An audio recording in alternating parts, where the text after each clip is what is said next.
Spas starting at $42.95. Explore endless pool swim spas, Finleo saunas, hot tubs, cold plunges, indoor and outdoor game tables, grills, and more. Atlantic Spas and Billiards is family-owned with local service. We service what we sell. Come by our store on Glenwood Avenue in Raleigh today and experience wellness, relaxation, and fun. At the V Foundation, V is for victory over cancer. V is for victory over giving up. Don't give up. Don't ever give up. Join our team in the fight against cancer at V.org. I'm attorney Brian Ritchie. Getting hurt in a car wreck comes with all kinds of stress and frustration. But when you call me, I'll be on top of all of it. So all you need to worry about is getting better. If you've been injured in a car wreck, I'm on top of it. Contact us at ritchielaw.com. WCMC-FM HD1 Holly Springs.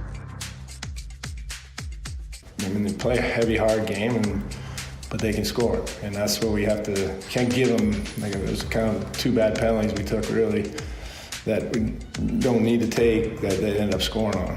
So we got to eliminate that and then, take a couple off the board there maybe, and then the game's maybe a little different. But I didn't hate our game tonight. It's going to be hard. Like, it's going to go back and forth. And I think we had our opportunities early in the game too. We had a couple good opportunities, didn't capitalize, and then, went a different direction.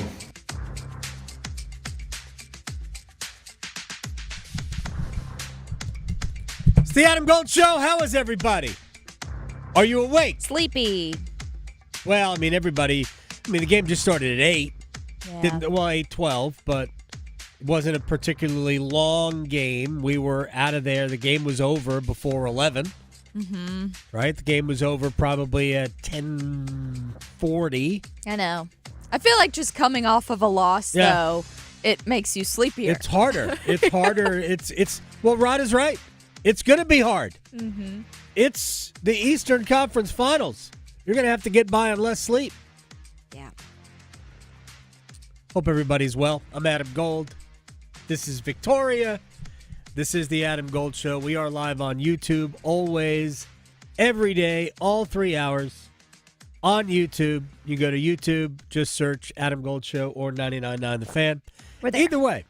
Yeah, we are. Mm-hmm. And if you want to contribute to the program via the little chat box, by all means, do it. We do one-timers every day.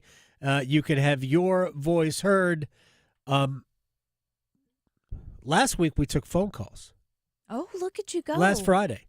Oh, wow. Yeah, it is what it is. Were they good? It's fine. It's as good as me talking. So I didn't know if somebody, because sometimes you get the real passionate people that really have a message. It's not always the ideal thing, but it's okay. It's all right. It's fun. Well, take it all as if it's fun, even if it's not. Pretend. Right. You got to convince, fake it till you make it. All those things. All right. So we're gonna talk about what happened last night, but before we do that, can I get the breaking news sounder? Oh, we've got some breaking news? We do. Oh, let's find it.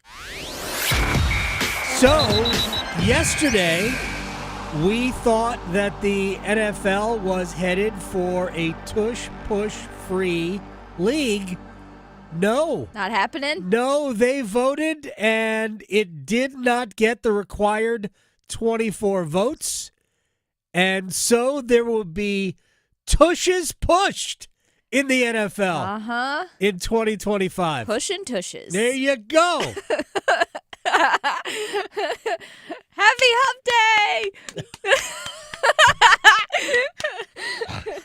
That's brilliant. So, So, if Roger Goodell, his dad was a senator, right? Yeah. I think, right? So, Roger clearly was not paying attention. Because if you are a senator, a speaker, the House Majority Leader, Speaker of the House, if you want something passed, you do not let it get to a vote unless you've got the votes. Yes. So you didn't have the votes, Raj. It should have been tabled because now that's a big L. Because it's pretty clear, all the reporting is that Roger Goodell wanted the tush push out, and it's not happening. For me, and I said this yesterday, I still don't get why pulling is illegal but pushing is fine. It seems unfair. Mm-hmm. It seems like those two things should be treated exactly the same, and that's where the Packers went back and rewrote their proposal to essentially roll back the rule to when both pushing and pulling were illegal.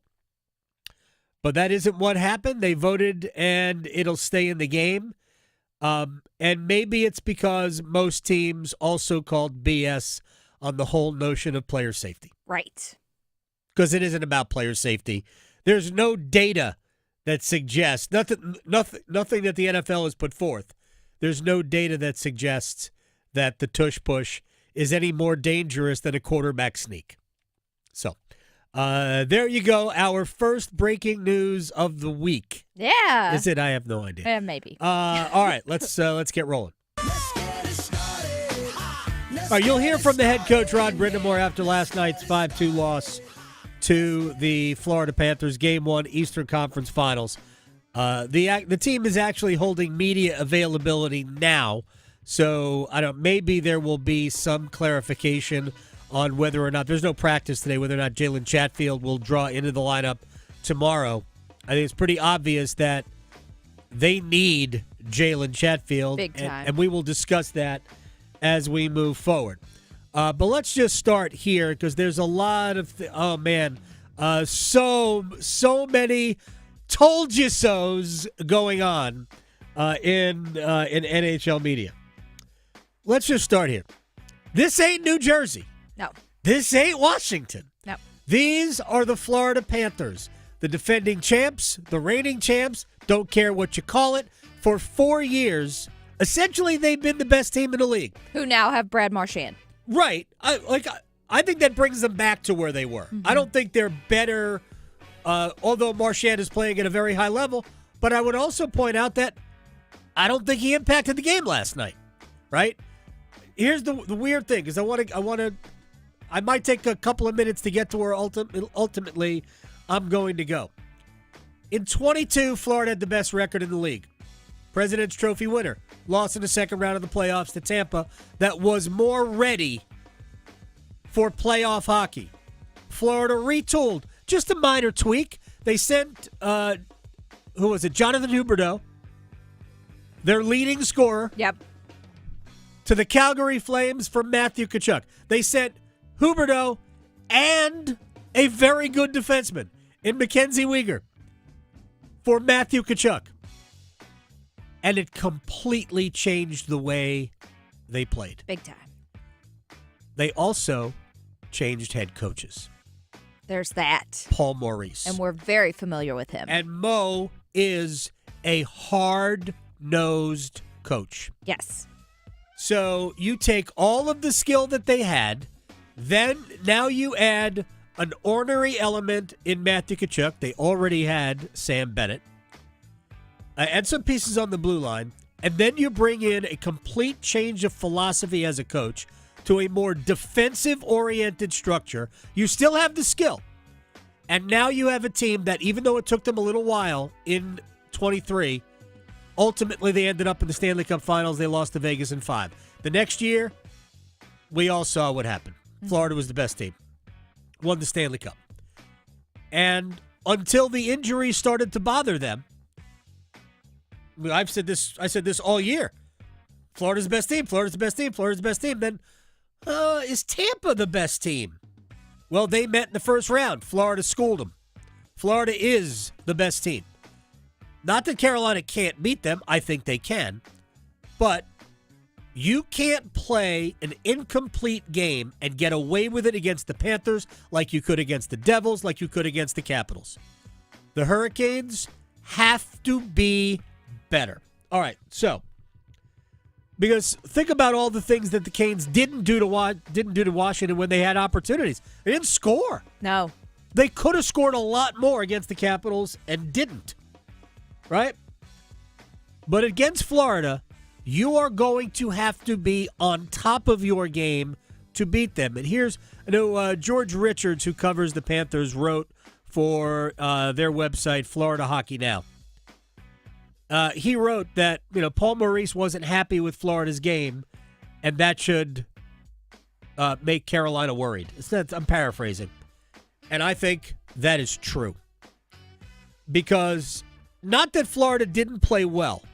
I think Florida did play well, but they didn't play great. No. They were good. Carolina needs to be great. They don't have to be perfect, but they need to be great. And they capitalized on their power plays, which was huge. They did. I think the game was essentially over at 3-1. Yeah. Okay?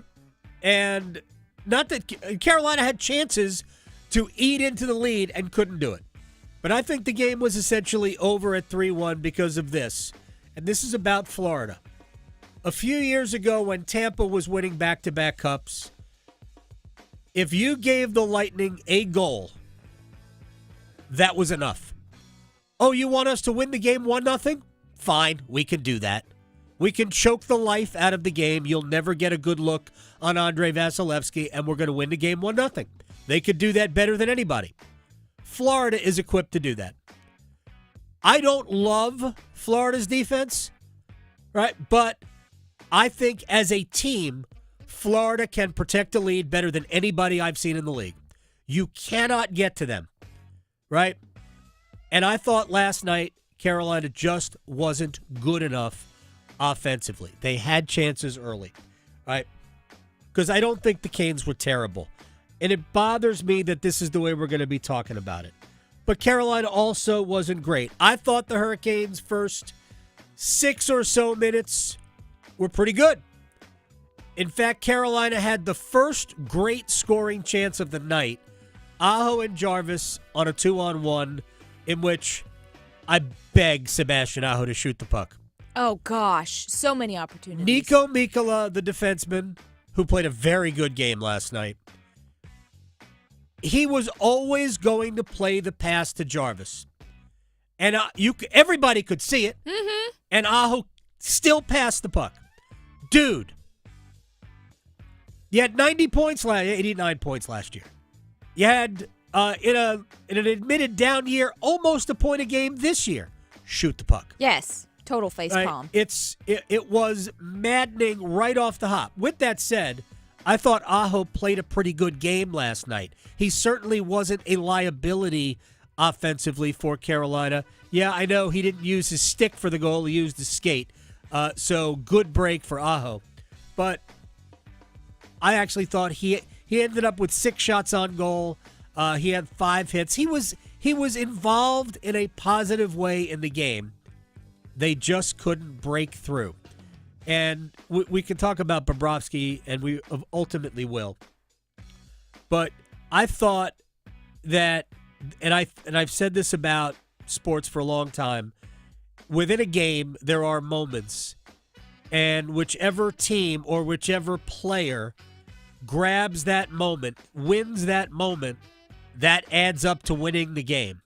And the first moment was that 2-on-1. I mean, I wrote it down immediately as I'm taking notes on the game, like right there. That's got to be, you have to put stress on Florida. Man, you made it easy on them. You didn't even put a shot on net. Right, so we had that. Carolina got the first power play. I thought Carolina generated some decent chances off the power play. I didn't hate Carolina's power play last night. No. I think they were 1 for 4 or 1 for 5. I'm not sure what it was. But, I mean, I thought the power play looked pretty good. It did score a goal after the game was already decided. Yeah. But it did score a goal. It looked pretty good. And then, was it a terrible call on Sebastian Aho? Yeah, it was a horrible call. I don't think it's a penalty at all. But if you're going to send one, you got to send both. And I'm baffled why that wasn't matching minors between Aho and Anton Lundell. Should have been. It's a terrible call, but it doesn't matter that it's a terrible call. Because Carolina's penalty kill is the reason why they're one of the best teams in the league. 28 out of 30 in the playoffs, number 1 in the NHL during the regular season. And it failed. Flat out. It's okay. You're going to give up some power play goals. They gave up 2 to Washington. One of those was a 5-on-3. But you're going to give up some power play goals.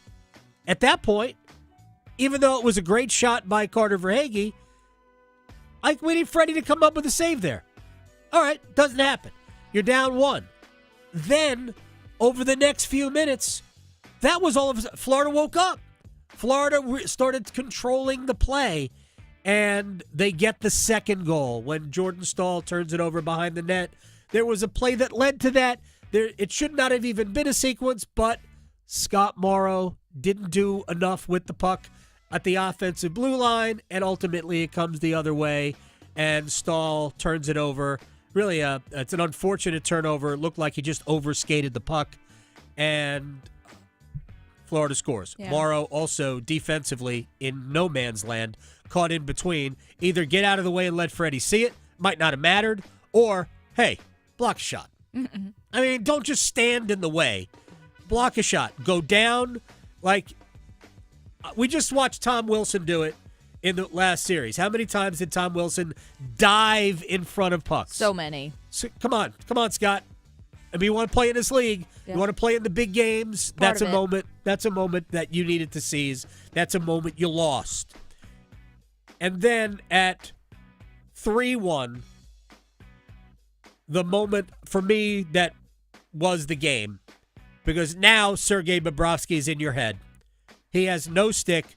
Jack Roslovic has the puck in the dead slot, and Bobrovsky makes a spectacular save. Best save of the night. That was the best save of the night. Not even close. There was no second place to that save that Bobrovsky made on Roslovic with no stick. And there you go. It's 3-1. Again, Carolina had chances. There was a power play in the middle of the period. Still at 3-1. Seth Jarvis deflected a shot. Svechnikov really was a pass to Jarvis. He deflected it either just wide to the left of the goal or just over the crossbar. Couldn't tell. But they had opportunities and did not take advantage. I've got tons of stuff. I want to get some sound here, but let me just say one more thing. And then we'll get into some nuts and bolts of it a little bit later on. Because we're headed down the same path. And I'm not talking about a 2023 sweep that this team is going to get swept. I mean, it's out there. It's a possibility. Yeah. Carolina can't sweep Florida. Florida can sweep Carolina. That is just a fact. It's 1-0 in favor of Florida. Mm-hmm. So, yeah, it can be a sweep. They stole a game early. So, but I put 2023 sweep in quotes because that's still a narrative for people. How we talk about this series has everything to do about how we talked about the last time these two teams met in the conference finals when Carolina lost 4-0, and Rod Brindamore after the final game says it wasn't a sweep. Even though it was, his larger point, and I talked about this yesterday or the day before, in the difference between how the media and how fans and how players view these games. And this is where I get down to moments. If Aho and Jarvis convert the 2-on-1, whether Aho scores himself or his pass gets under Mikkola and Jarvis scores, doesn't matter. If they get the first goal and maybe they win the game, even if the rest of the game plays out identically, the conversation changes. Moments decide these games. Those 4 games in 2023, yes, Florida was the better team. There was a reason they won all 4 games. But within each game, it was so tight. We went to 4 freaking overtimes. Yeah. The first one.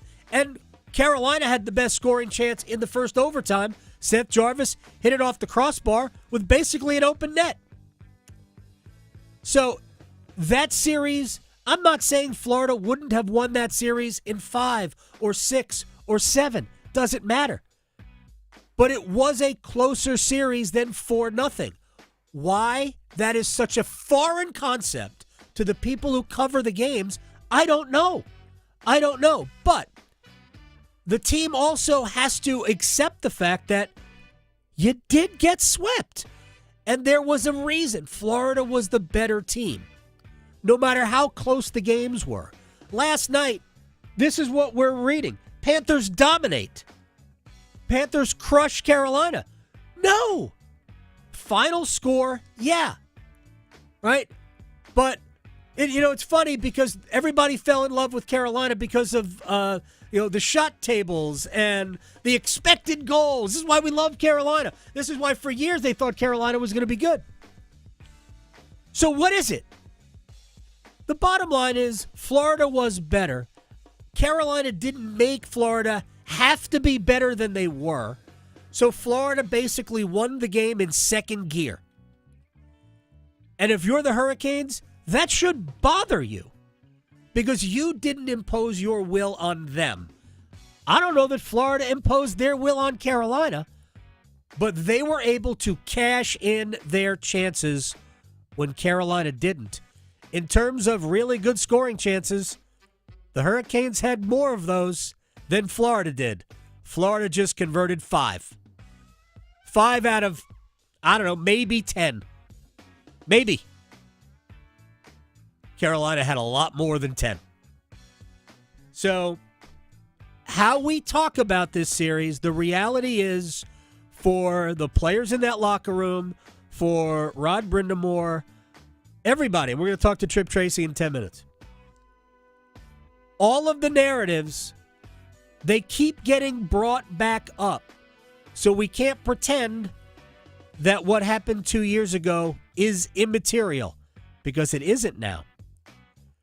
When you lost the game last night, it allowed all of the people who cover to bring back 2023, and now it is being asked of the players in one way, shape, or form.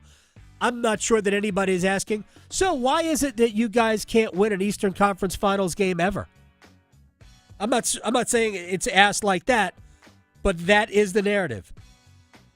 And it's not that the Hurricanes are 0 for their last 13 in Eastern Conference Finals. They are. It's not even that they're 0 for their last 9, dating back to 2009 with Sidney Crosby, because that's also true. And I don't even think it's about 2019, because that team had no business being in the conference finals. But 2023 matters. Admit it or not, 2023 matters. As close as you were, you didn't win any of those games. And last night wasn't as good a performance from the Hurricanes as they put on the ice in any of those other 4. They ain't going to win. They need to be better. Their best players need to be a little bit better than they were, even the guys who played well. And a little bit later on, we'll talk about the rookie defenseman, which is a hot button issue for a lot of people. All right, let's hear from some of the particulars from last night. Here's Rod Brindamore on the overall vibe of the game. Yeah, they played a great game. Yeah, tip your hat. But we created a bunch of turnovers and had a couple almost. I mean, that's the game. They're doing it too. They're trying to forecheck us. They probably put more pucks in than we did tonight, and they put more stress on us than we did on them. And that's how they play it. That's why they're the best, and we're trying to beat it. All right. I'll just disagree. I don't think Florida played a great game. I think they played the best game they had to play. That's the way I look at it. Because I don't think there was at any point where Florida looked, wow, to me. But I don't think Carolina did either. All right, here's more from Rod Brindamore on taking your chances when they present themselves. They're too good a team they're going to get theirs. It's just, like I said, they got some real good high-end scorers, and so when you get your opportunities, they may not be many. I didn't look at the scoring chances yet. I mean, I know we had a few. We gotta find a way to put it by them. I mean, it's not really a secret here. That's what we gotta do. I mean, that is just a reality, right? All right, now, special teams. Remember, Carolina had some good looks in the power play. Couldn't get anything past Bobrovsky until the Jackson Blake goal late, but the penalty kill allowed 2.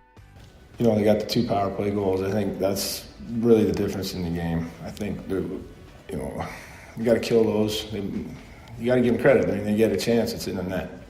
That's really what happened there. That was a great shot on the first one, and then the second one's off the post and in. I mean, they play a heavy, hard game, but they can score, and that's what we have to. Can't give them. It was kind of 2 bad penalties we took, really, that we don't need to take, that they end up scoring on. So we got to eliminate that, and then take a couple off the board there maybe, and then the game's maybe a little different. But I didn't hate our game tonight. It's going to be hard. It's going to go back and forth, and I think we had our opportunities. Early in the game too, we had a couple good opportunities, didn't capitalize, and then went a different direction. I mean, again, moments. What happens if Aho scores off that rush? I mean, again, it's sort of like saying what happens if Seth Jarvis scores in Game 1 in 2023 and Carolina wins that game. I don't know if the outcome of the series is any different, to be honest. Maybe Florida might have won in 5. That's just that's a possibility. But it just shows you how close it was. I don't believe last night was as good as 2023, and that might be a little bit of trouble, a little bit troubling for Carolina. Here's Jordan Stahl on bouncing back. Yeah, you always want to be in the league. Like I said, in this league, it's tough to come back. And against a good team that doesn't beat themselves, usually you got to work for it, and it's that much harder the more you get down. So, it's very important, obviously, to get a good start and lead if you can. And tonight was not a great start. Obviously, their power play started it off, and they got them rolling. And we've got to just do better. All right, one more thing, because there was a fight between Shane Gostisbehere and Brad Marchand in the third period last night. Gostisbehere didn't even have a chance to take his gloves off.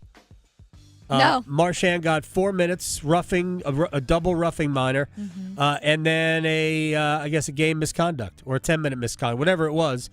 He was sent to the locker room with like 11 and a half minutes left. Here's Gostisbehere in what led to it. Heated. I was pretty pissed off. He tried to take a run at me. I shot the puck at him. It is what it is, and I had a little tuffle. All right, there you go. So when I heard that from Gostisbehere, I have no problem with how Brad Marchand reacted. Yeah. Don't shoot the puck at me, man. Come on. It's a 5-1 game, or whatever the score was. I don't know if it was 5-1 at the time. I got no problem with the way Marchand reacted. Right? It's better. Honestly, it's better than what Gostisbehere did. Don't shoot the puck at anybody. That's we don't need that. But yeah, Shane was like this. This is what happened. And Marchand did take a run. I don't think it was anything egregious. He was trying to deliver a check along the wall. Missed. Gostisbehere got out of the way. Marchand checked himself. And then Gostisbehere hit him with the puck. Brad's like, what's going on here? Anyway, 1-0 Florida. We all know what Thursday's got to be. We all know what tomorrow's got to be. Big time. Not only does it have to be better, but at this point, ain't no pictures on the scorecards. All we want to see is the number. I don't care how Carolina gets it. It must be a win. Tripp Tracy will join us to talk about it next. Questioning goalie interference calls since day one. The Adam Gold Show on the North Carolina Sports Network. Let's go! It's the Stanley Cup playoffs. Here's Svechnikov, 2 minutes remaining. Svechnikov puts up angle. He scores! Let's go, Kane! Hall all alone. In on Thompson. Hall scores! Go, Canes! Wide open. Rebound. And what a save by Anderson! The Canes' road to the Stanley Cup runs through us. 99.9 The Fan, the Triangle Sports leader. Hey friends, Paul Eihander from 99.9 The Fan for Clayton Homes. And as you know, here in North Carolina, summer's heat up, and so are those deals at the Clayton Homes Sign and Save event. Right now, you can save up to $5,000 instantly on a brand new home. That's $2,500 off a single section or $5,000 off a multi-section home. And you know these homes are built tough in state-of-the-art facilities that protect them during construction. And you know every home is loaded with Energy Smart features, giving you comfort, efficiency, and long-term savings. And with tons of floor plans and fully furnished models, it's easy to find your perfect match. Visit your local Clayton Homes or Oakwood Homes or check out limited time offers now at manufacturedhomeoffers.com. But don't wait. The Clayton Homes Sign and Save event ends August 31st. Terms and conditions for the Sign and Save sales event at manufacturedhomeoffers.com. Available only at participating Clayton Homes family of brands retailers through 8/31. Amount of savings may be limited. Ask for details. May not be available with certain financing. Lender restrictions apply. What? New scratch-offs are out? That means new chances to become a North Carolina Education Lottery Winners Club member. Yeah, in the Winners Club, I'll reinvent myself. I won't go by just plain Todd. I'll go by Toddrick. I'll get a gold jacket, play my saxophone again. I'll stop and smell the flowers, call my mom more. Ugh, wrap it up, Todd. It's Toddrick. This month's scratch-offs pack over $100 million in total prizes. The Winners Club awaits. Must be 18 to play. Approximate overall odds of winning range from 1 in 3.35 to 4.58. Problem gambling helpline 877-718-5543. A pepperoni pizza for the table. May I suggest trying it with our Pepsi Zero Sugar? It has just the right amount of sweetness to complement all that cheesy, saucy goodness. Simply divine. Pepsi Zero Sugar? You've really outdone yourself this time. Pizza deserves Pepsi. Handy Hugo's has a refreshing deal. 2 1-liter Pepsis for just $3. Quench your thirst at Handy Hugo's today. Out on credit cards, struggling with high interest debt? You can pay it all off in days with Loan Pronto's Rapid Equity Loan. Hey, it's Dennis Cox. Get cash out now without touching your low-rate first mortgage. No appraisals, no waiting, no BS. The Rapid Equity Loan program at Loan Pronto is amazing. One Loan Pronto client just got $300,000 approved in under 24 hours. They paid off debt, renovated the kitchen, and cut their monthly expenses by $1,800. That's a huge turnaround. Loan Pronto, instant approvals, low rates, no hard credit pull up front. Listen, your home equity is yours. Use it. Get cash to consolidate your debt down to one easy low monthly payment. Call Loan Pronto now for a free instant appraisal for your home and see how much cash you can get today. Loan Pronto is A+ rated by the BBB and have nearly 2,500 5-star Google reviews. Their service is off the charts. Call now to start the conversation. 919-381-1760, loanpronto.com. 919-381-1760. Get debt relief now. loanpronto.com. Equal housing lender. NMLS 166171 on approved credit. NMLSconsumeraccess.org. Get Memorial Day appliance savings at the Home Depot with up to 35% off, plus up to an extra $450 off select appliances like Whirlpool that can keep up with your busy routine. Whether storing weeknight dinners or packing coolers for the next sports practice, the Home Depot has the Whirlpool refrigerator with storage and ice capacity for everything you need to keep up. Celebrate Memorial Day with savings on select appliances at the Home Depot. Offer valid May 15th through June 4th, U.S. only. See store or online for details. This is Adam Gold. I have so many questions, too. Like, is the mom going to be in the business, too? Are we going to have, like, themed UNC products? She's in it, so. Interesting ram horn you've got there.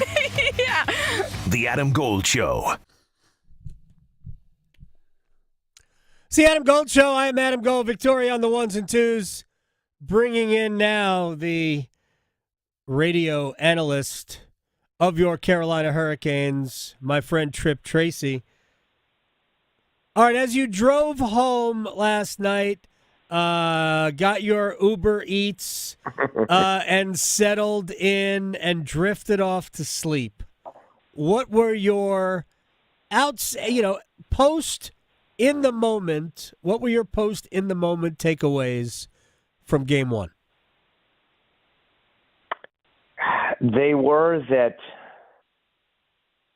the Hurricanes, even in their best period, AG, the first period, whether it be rust, even though they had practiced Sunday and Monday, I think the better likelihood is, this is a big stage.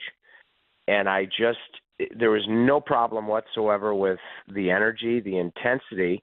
I thought at times potentially overly physical, because in some ways that plays into Florida's hands. But the Hurricanes show that they can certainly play that game. I think it's important moving forward to pick and choose your spots from that standpoint. But my big takeaway was the fact that, the Hurricanes, I thought, beat the puck up. I thought they looked hyper at times. They looked antsy at times. And so being able to find that balancing act of the intensity that was there, but then settling your hands, whether it be, executing passing that leads to good chances, and then the ability in scoring chances, shooting opportunities that are hard to come by, to have it pop off your stick. I thought there was a stark difference between both teams from that standpoint. And at the end of the day, a big takeaway for me, too, especially the goal from Verhaeghe, where, by the way, he held on to the puck. That was the non-antsiness that I thought Carolina had, and the Panthers hadn't had a sniff on that power play. That's a particularly big goal, and Bennett's, for me, not as big, but at the power play in the third period where you hadn't given up anything, you're just about to the finish line on a kill, and those are daggers. I guess the one other thing for me would be, when you get that goal late in the first period, your second periods, I believe until last night, you had never been outscored in the second period at home. Florida, a tremendous road team, we both know. The way that Florida settled themselves after that late Aho goal, and the Hurricanes couldn't build upon it. Those were my big takeaways as I drove home after the game. Yeah, I talked a lot last night after when I started the podcast that. And I've always thought this about sports, that it really comes down to moments. Your phrase, which I love, is can you grab the moment and not let the moment grab you? I don't think Carolina won any of the big moments last night. I'm actually just looking at a highlight because Nico Mikkola, whom I thought might be a weak link for Florida on the blue line, who played a great game last night. Maybe one of the 3 stars. Maybe he was the first star. I don't know. If it wasn't Bobrovsky, I thought Mikkola was excellent. But he's the defenseman back on the 2-on-1 with Aho and Jarvis inside the first 2 minutes of the game. And to me, you and I have seen this before, where Sebastian was never threatening as a shooter. He was always going to pass the puck, and he passed it even though there was no pass to make at that point because Mikkola was already down. To me, I thought that was a moment that Carolina needed to do more with, even if they don't score. Got to make Bob make a save, no? Yeah, I'm glad you brought that up because, typically on a 2-on-1, if the pass is going to become available, for fans, the area to look at is the top of the circle. Right. And, that's when that passing lane is most available. And that attempted pass came after that. And at the very least, if you're going to attempt to pass the puck, you've got to be deceptive with your eyes. You've got to be looking at Bobrovsky the whole time that he thinks you're going to shoot, that Mikkola thinks you're going to shoot. So if you're not going to shoot, you need to be deceptive. And, then I thought Aho was very good last night. Yeah. But, you need him to be able to produce. I know he got a goal, but, even and he was dangerous. And so if Carolina is going to have success, that's potentially a very encouraging sign. He had that breakaway late in the first period. Against Logan Thompson in the second round, he was deep, even on breakaways. That's why I thought Hall in Game 4, that big goal, shooting in stride, was smart. I like the fact that Aho decided to deke in that first period, but I know his goal off his skate beat Bobrovsky low. I do not like shooting if you have a breakaway opportunity because he challenges so much. He's a great skater. But looking at it, I would have loved to have seen Aho, instead of going backhand, forehand, and trying to open him up between the legs, of going quickly forehand, backhand with some elevation. These are the little things that if you can learn from them, because I thought Aho had a ton to the good, it will increase your chances of grabbing that moment, not allowing it to grab you. Tripp Tracy is joining us here on the Adam Gold Show. Your quick read on Frederik Andersen last night. I think this is the first time in the playoffs that Andersen he's been brilliant, has faced adversity. I was taught at a young age as a goaltender that you've got to own the short side no matter what. Even, if a goal perfect placement comes out of a bazooka. That's at least how I was taught. Now, Verhaeghe did what Carolina didn't do. I think a Roslovic's chance when Bobrovsky, that same end of the rink, didn't have his stick in the second period. Verhaeghe did a great job of holding onto the puck after he got it from Barkov on the half wall to allow it to settle. And then when he went from forehand, backhand, exhibiting patience, he forced Anderson to go down. And then it's a perfect shot to the short side. You'd love to own the short side. You hadn't given up a chance on that Florida power play. Morrow's caught in no man's land after an atypical Jordan Stahl turnover on the Ekblad goal. Tough for him to see it. The glove side upstairs seemed to be a popular location on Freddie. Sergei certainly outplayed him. For me, this is the first adversity that Freddie has faced in the playoffs, so this is his chance to rebound tomorrow night, just a little bit off. That has been atypical for him, and he'll have to find a way. Not easy, but he's going to have to find a way to outplay Bobrovsky tomorrow. All right, you mentioned Scott Morrow. I thought it was a tough night for him. I thought even the stuff that he normally would do well, on the offensive side of the puck, I thought he was tentative and just lacked that conviction that you need. I thought there were times where he had opportunities to just get off quick shots, and he kind of played with the puck first, and then that quick shot isn't even there anymore. My guess is Rod will probably go back to Alexander Nikishin if Jalen Chatfield isn't available. What's your read on what we saw from Morrow last night? And then take me back to Game 5, what we saw from Alexander Nikishin. I thought that Morrow struggled. And, going back to Game 5 against Washington, other than Nikishin's first shift and then getting bailed out on the successful challenge when he turned the puck over the second period, I liked him. I've spent a good amount of time with him. I think that he's going to improve rapidly. I thought he was dangerous offensively, especially at home when you control last change, giving Alexander Nikishin with that big shot, giving him offensive zone starts. For me, if Chatfield can't go, it's absolute. You go to Alexander Nikishin. And then the other thing that I think about when I look at the ice time last night, you and I have talked about this. Tim Gleason has done a fabulous job throughout the season, and then you get two short series of really distributing the ice time. So if Chatfield can't go, and it's been mixed messages, so I just don't have a feel if he's close to available or not. But if he can, obviously that's a significant loss. For me, it's got to be Nikishin.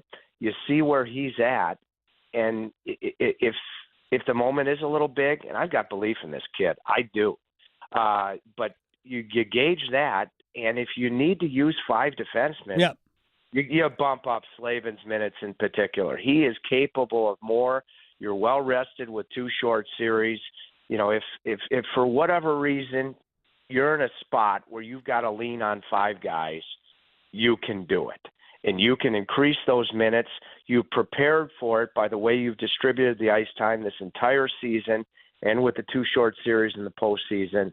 It's right there on the table for you that you can spread around those extra minutes and really, if you need to, play 5 guys. And I don't think you'll have a problem doing it. The guys can handle it. Would you play Nikishin with Dmitry Orlov almost exclusively, even though they're both left shot? You and I have talked about this before. I think Orlov plays his offside as well as he plays his natural side. Would you do that? I would have a mix of both Orlov and Gostisbehere because I thought Gostisbehere playing his offside with Nikishin in Game 5 in Washington might have played the best defensive game I've ever seen him play. I love Gostisbehere last night. I would have loved to have seen him stay a little bit more covert with how well he was the one player that truly looked skilled for Carolina and dynamic. And then obviously, what happened with Marchand late in the game, that got Florida's attention. Yeah. You move on now, but I would have loved to have seen Shane Gostisbehere, who I thought was excellent last night, continue to be covert. But if it is Nikishin, and if Chatfield can't go, for me, that's a no-brainer that it is. You again see where he's at, and then you mix and match. And he could play shifts with Slavin. He could play shifts with Gostisbehere, who I loved on his offside in Washington. And I would certainly give he and Orloff a look because, as I've told you so many times, aside from the ability to communicate Russian to Russian, at times I've liked Dmitry Orlov better on his offside than on his natural side. I think the communication thing is probably the biggest thing that the head coach is thinking about. With as much communication as they need defensively, that maybe Orlov and Nikishin at least would be a natural pairing right there. Would you make any other lineup changes, Tripp Tracy? Yes, I would. Assuming Jankowski is fit and ready to go, the way he played when he came in the New Jersey series, I would Jankowski for me in the lineup.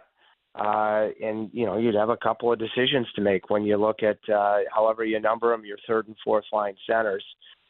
When you take, of course, Aho and Stahl out of the equation as to who he'd come in for. But, yes, assuming, and it is my assumption that Jankowski is good to go, Jankowski would go in the lineup for me. All right. Now, are you insinuating that it's between Roslovic or Kokoniemi that comes out? As an analyst, yes. All right, because it does. It would be difficult to pull Kokoniemi out of the lineup. I mean, I hate to use based on the contract, but based on the contract. Yeah, it's just Jesperi has the ability to against a big, sizable defense like Florida has. He has the ability to really be a difference maker physically with fire in his belly. Roslovic, had a grade A chance in the second period. Would have loved to have seen him hold on to the puck with Sergei with no stick, the way that Verhaeghe did on holding onto the puck on Florida's first goal. So, for me, it would be a decision. Do you think you're going to get that fire in Jesperi's belly? And if you do, that could be a massive part of tying the series at 1. Do you think you're going to get Roslovic's ability to finish that you need more than ever right now to be able to find a way to score goals? So for me, it would be, if you're going to put Jankowski in, that would be my deliberation on the off day today.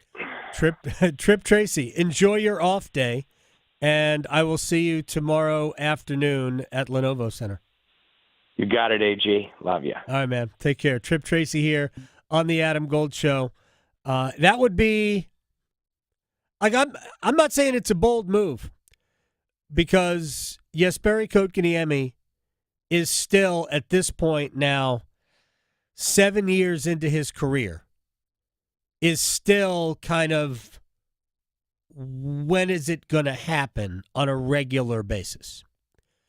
When he's playing straight ahead, when he's playing with a physical presence, he's not trying to be fancy. And I don't know that last night was a bad performance by Jesperi. I didn't notice any mistakes from him, but I also didn't notice a ton of impact. And where Carolina's got to be better is with their bottom six impacting the game. I thought Roslovic, Hall, and Stankoven had some good moments. I don't think we saw those moments from Kokoniemi, Blake, and Robinson. I'm not necessarily hanging that on Kokoniemi, and that could be a combination of all three. I didn't particularly love Jackson Blake last night. So there's a lot that Carolina can do better. And again, my larger takeaway is that the Hurricanes didn't make Florida play anything close to their A game. And it was 5-2. All right, we'll take a break. We'll come back. One-timers next. Talking sports so you don't have to pretend to know stuff. The Adam Gold Show on the North Carolina Sports Network. Adam Gold here from my friends at FanDuel, America's #1 sports book, down to the Final Four in the NBA. Can Indiana break through? Unlike last year. Can Minnesota break through? Unlike last year.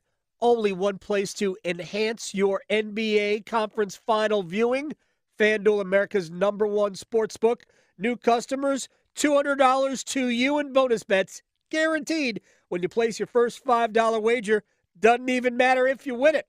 FanDuel.com/AGS. FanDuel.com/AGS. Join today. Make every moment more with FanDuel, official sports betting partner of the NBA. 21 and over and present in North Carolina. First online real money wager only. $5 first deposit required. Bonuses issued as non-withdrawable bonus bets, which expire 7 days after receipt. Restrictions apply. See terms at sportsbook.fanduel.com. Gambling problem? Call 877-718-5543 or visit morethanagame.nc.gov.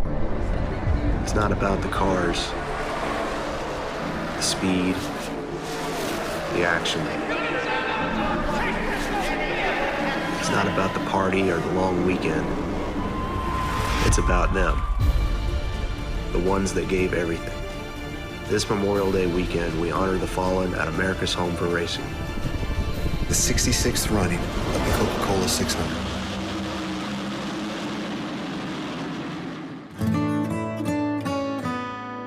It's the first day of the first grade, and she found a new best friend. It's a laid-back Sunday afternoon, you wish would never end. The homemade taste of Bluebell and good friends gathered round.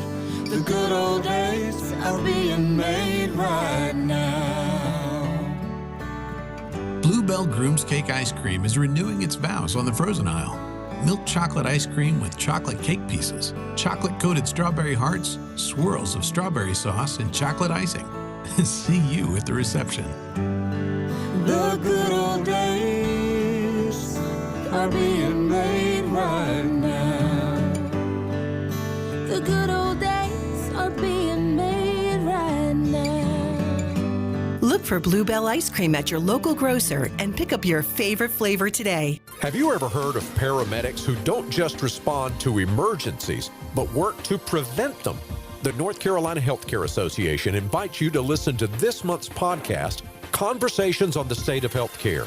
Cape Fear Valley Health's Community Paramedic Program is a groundbreaking initiative where paramedics aren't just transporting patients, they're building bridges to better care, right from the patient's living room. Here's Cape Fear's Alinda Bailey. We're not just asking, what's your medical emergency? We're asking, do you have problems obtaining your medicines? Can you get to your appointments? Are you safe? Are you supported?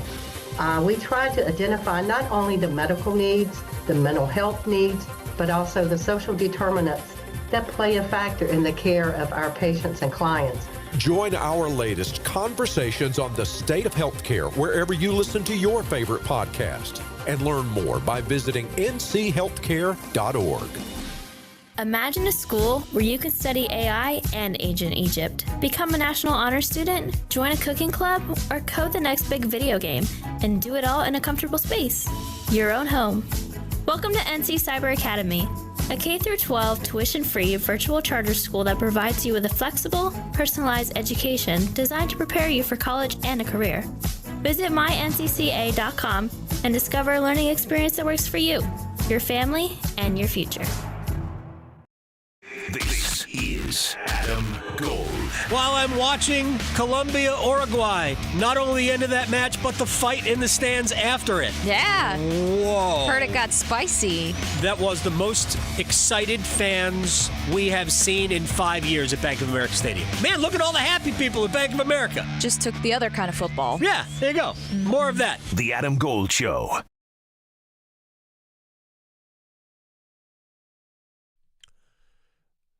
It's the Adam Gold Show. I'm Adam Gold. Chip Patterson next hour. We're all set. We're going to talk wedding gifts. No, we're not. All right, Victoria. One-timers.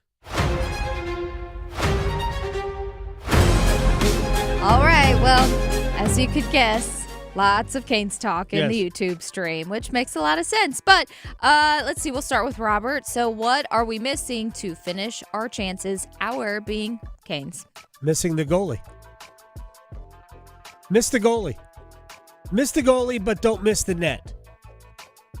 I don't know how many chances hit Sergei Bobrovsky right in the logo, but a lot of them did. I mean, it's kind of useless. You're not going to shoot it through him. He's solid. Yeah. Miss you got to miss the goalie. Exactly. Well, moving on. So speaking of goaltending, this one, goaltending and special teams are falling apart. Do the Canes need to do something fundamentally different to avoid history repeating itself again? I mean, like I said before, until the Hurricanes win a game, and it doesn't matter how it looks, the narrative is going to keep being thrown back in their face based on the response to 2023. And I don't think their response was wrong. I think Rod Brindamore is right. It's the difference between how those of us who cover and those of them who play view these games. And these games, a moment that goes the other way, here or there, can change everything. I have a great example in the other way with Carolina. Remember the Boston series in 22? Carolina crushed Boston in games 1 and 2 here. They were leading and dominating game 3 in Boston. Charlie Coyle scores a shorthanded goal, ties it at 1, and all of a sudden, Boston's got momentum. That series went 7. Had no business going 7. A play, a moment can change the game. Well, this one is from moi. So, how much, because we haven't talked about him enough, Chatfield, how much of an impact, in your opinion, was it to not have him in the game, and do you think it would have gone differently if he was? We don't know if it goes differently, but, I mean, he's a great defenseman. Yes, it would be. It's a huge loss. You played a complete liability as opposed to having Jalen Chatfield in the lineup. Yes. That is a major, major loss. They need him. They need him badly. They just got to get him back. All right, there were other things than just game 1 last night. We had breaking news and dollar signs. Next. Chapel Hill to Charlotte, Greenville to Greensboro. Your sports, his state. The Adam Gold Show on the North Carolina Sports Network. So you're looking for a fun night out, a cool hang to watch the game, maybe even a date night. Adam Gold here, and you need to check out X Golf in Cary, McGregor Village, off of US 64. X Golf has the best simulator play you've ever experienced, over 60 world-renowned courses to choose from, a top-shelf bar, great food, an amazing environment to just have a great evening out of the house. And you don't need a reason to have a good time, right? PlayXGolf.com/Cary. PlayXGolf.com/Cary. Make your next tailgate more electric when you plug into a new Ford F-150 or Super Duty truck. Not only do they light up the scoreboard with outstanding payload and towing numbers, with available Pro Power on board, you can turn these Ford trucks into mobile generators to give your tailgate party an extra boost of energy. Visit your Carolina Ford dealer or buyfordnow.com for great offers and to learn more about F-150 and Super Duty. The owner's manual for important operating instructions. Most people in radio commercials talk really fast. But we made this one for RV owners. Progressive knows they like the slower pace of RV life, like this commercial. And they know Progressive will protect their RV at a fair price with discounts. Now here comes the fast part. Progressive Casualty Insurance Company and affiliates. Discounts not available in all states or situations. If Heineken Silver was a 60-second radio ad, it'd tell you all the stuff you need to know in only 30 seconds to keep things light and refreshing. Seriously, time me. Heineken Silver, a world-class light beer that's surprisingly crisp and refreshing. Made with only premium quality ingredients and just 2.9 grams of carbs and 95 calories. All without compromising on taste. Heineken Silver. Order now at Heineken.com/silver. Must be 21 and older to purchase. Enjoy Heineken responsibly. Whew. 30 seconds. That's it. Done. Peace. It's bow time. Yep, it's eating time again. Now you could unload groceries, chop, dice, mince, preheat, heat, slap around the smoke detector, and then celebrate with a big old pile of dishes. But if you're tired of cooking, or tired of sorta cooking, it's time to feed the whole family with Bojangles Fried Chicken Family Meal. With Bojangles' famous chicken, fixins, biscuits, and tea, you can forget the cookbook and spend some well-earned quality time with a delicious dinner from Bojangles. It's bow time.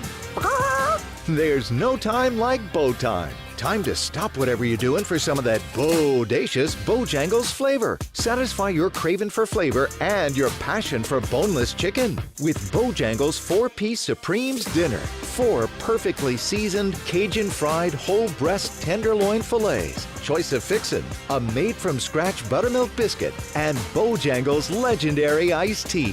When you're hungry for flavor and value, it's Bo time. The next disaster is coming. Make a plan. Keep extra medication on hand. Make copies of important documents. Stay informed and be ready. Learn more at americares.org/send-us-in. Now more than ever, Lowe's knows you don't just want a low price, you want the lowest price. And with our lowest price guarantee, you can count on us for competitive prices on all your home improvement projects. If you find a qualifying lower price somewhere else on the same item, we'll match it. Lowe's, we help, you save. Price match applies the same item, current price at qualifying retailers. Exclusions and terms apply. Learn how we'll match price at lowes.com/lowest price guarantee. I'm attorney Brian Ritchie. Big truck accidents can cause life-changing injuries, and life-changing injuries deserve life-changing money. I know big truck wrecks, and I know how to fight those big insurance companies. If you've been hurt by a big truck, contact us at ritchielaw.com. I'm on top of it. Broadcasting live from the Lenovo Studios. WCMC HD1 Holly Springs. 99.9 The Fan. The Triangle Sports Leader.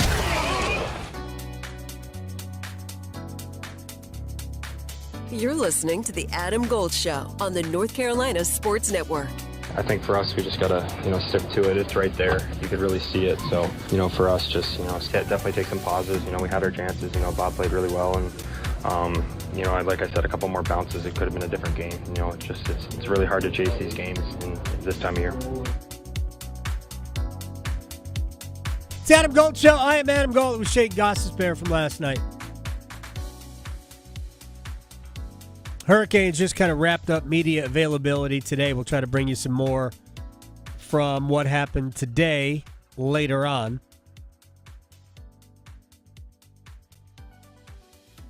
There are all of those possession metric websites that generate game cards and these scores and whatnot. And I would caution people in this regard. All of these things are helpful, but all of these things are also helpful in a much larger sample size.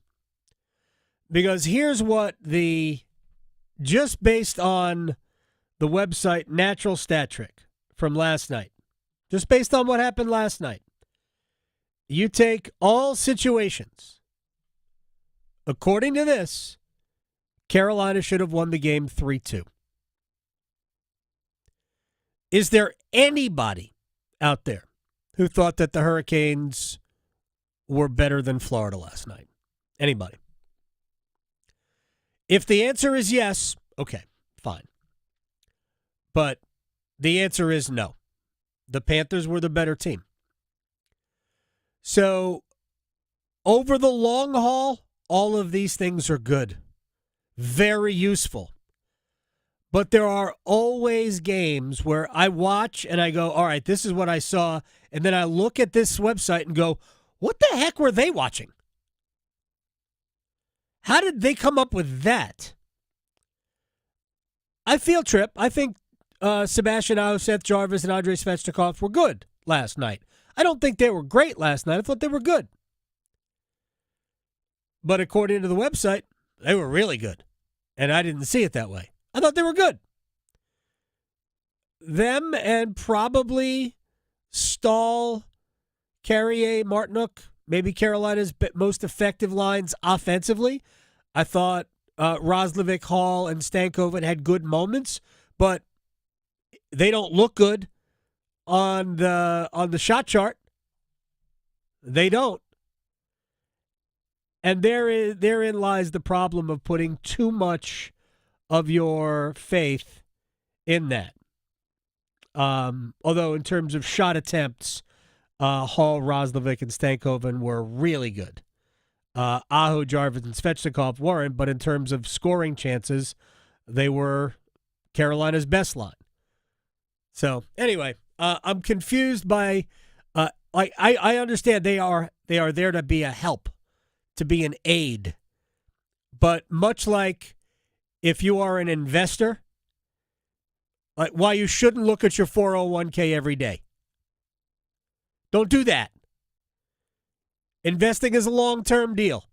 Yes, don't right? torture yourself. Whether it's don't torture yourself or not, because there are always wild swings. It's also like don't weigh yourself during the holidays. Don't weigh yourself every day. Mm-hmm. No, like that's a legit thing. Don't get on a scale every day. All right, you're gonna go up one day when you go, how did I go up? This ain't working. All I had was watermelon. Chill. Yeah. Just chill. All right, let's start with I guess it's breaking news. It was an hour ago, but it will still say breaking news. The National Football League voted today to ban the Tush push, and that vote did not pass. The Tush push is here to stay. There will be Tushes pushed all season long in the NFL. Pushing Tushes every game. Since 2009. I have no idea when the rule changed. When did the Eagles start the Tush push? Well, it's been a rule longer than that because they did it. They started doing it exclusively because of it being allowed.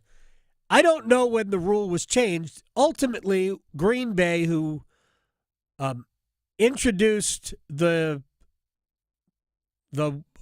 wish. I don't even know what it's called. I was going to say legislation, but I don't know that it's really rises to that level. But they were the ones who proposed banning the play.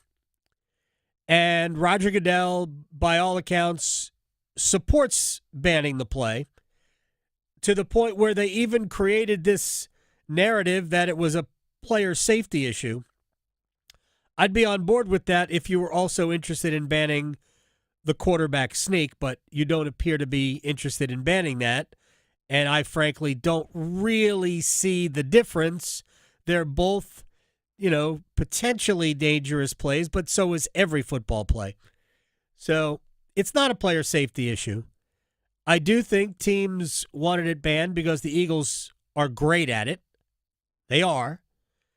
And no other team is as good at that play as the Eagles are. And just because a team is great at it and you're not doesn't make the play bannable. What does, in my eyes, is that there's right now a difference between pushing a player and pulling a player, and you can't pull a player.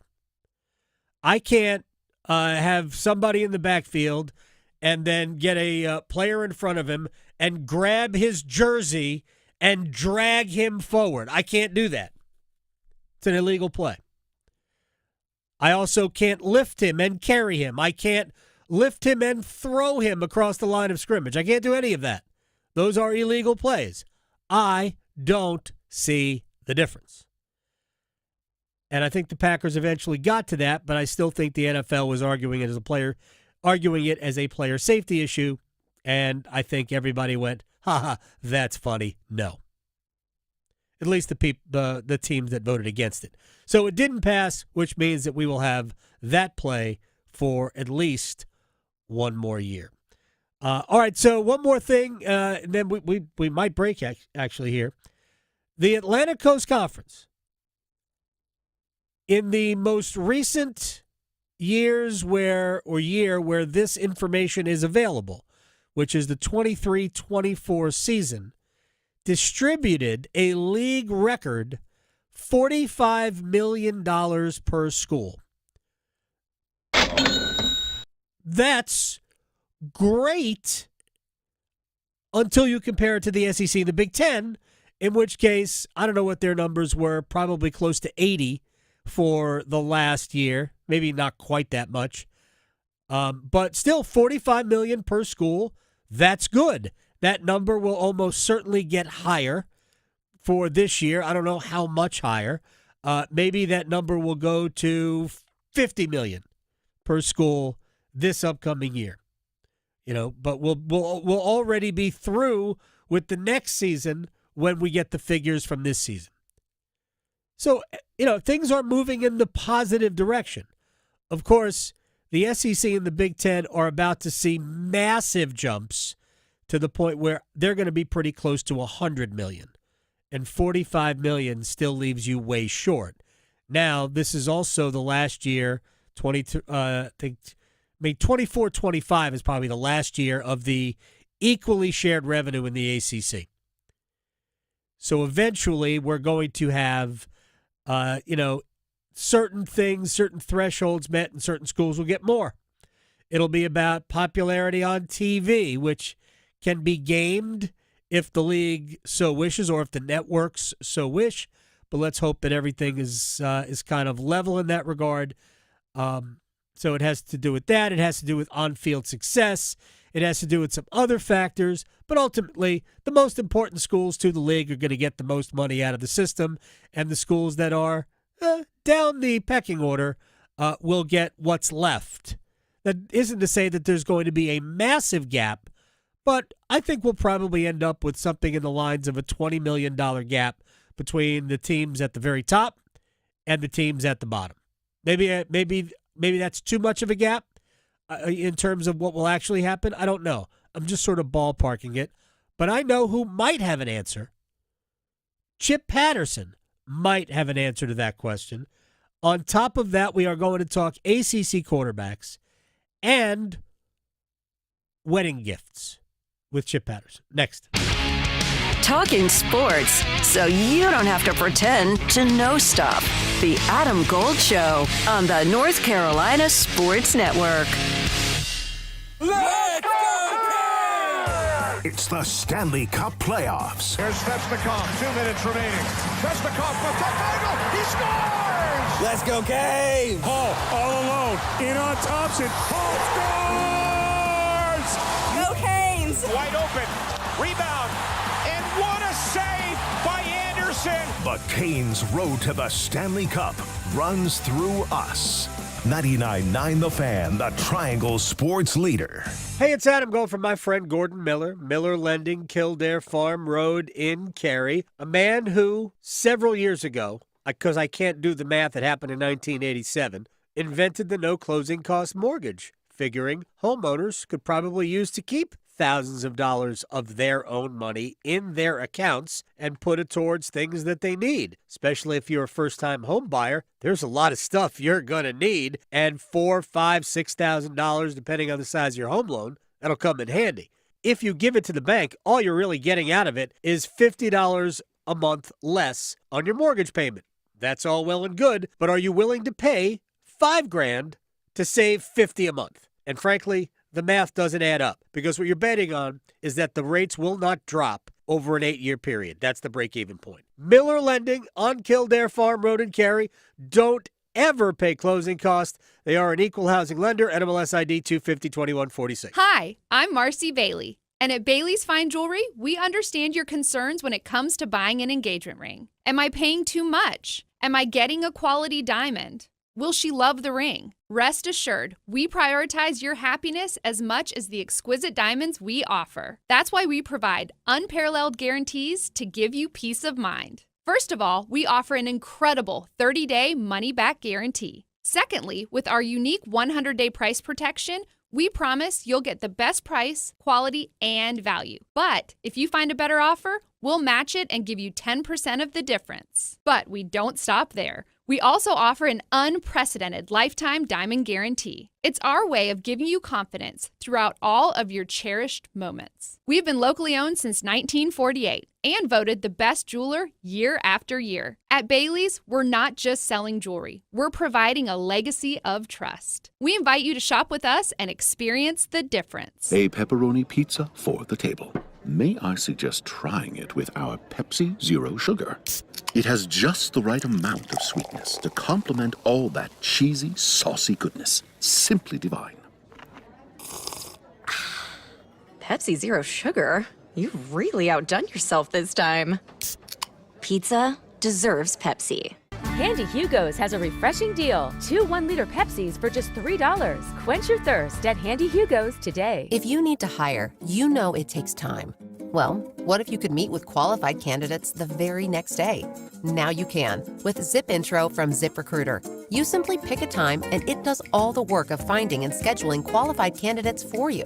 Then you choose who you want to talk to and meet with great people on back-to-back video calls as soon as the next day. Try Zip Intro for free at ZipRecruiter.com/free. Zip Intro. Post jobs today. Talk to qualified candidates tomorrow.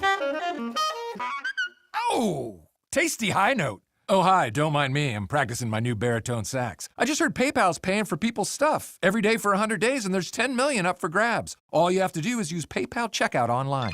So there's never been a better time to buy a few things off the old wish list. Like this leaf blower! PayPal could pay for your purchase. The Great PayPal Checkout. No purchase necessary ends July 18th. See official rules at paypal.com/thegreatpaypalcheckout/terms. Participating merchants only must use PayPal checkout online. Coverage of up to $100 and eligible purchases per card. Gold. Gold.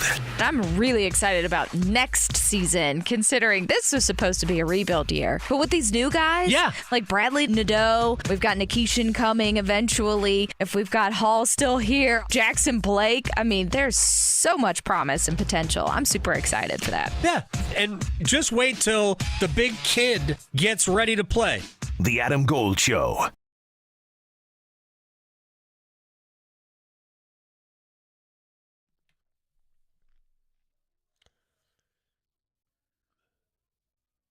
It's the Adam Gold Show. I am Adam Gold. Victoria on the ones and twos.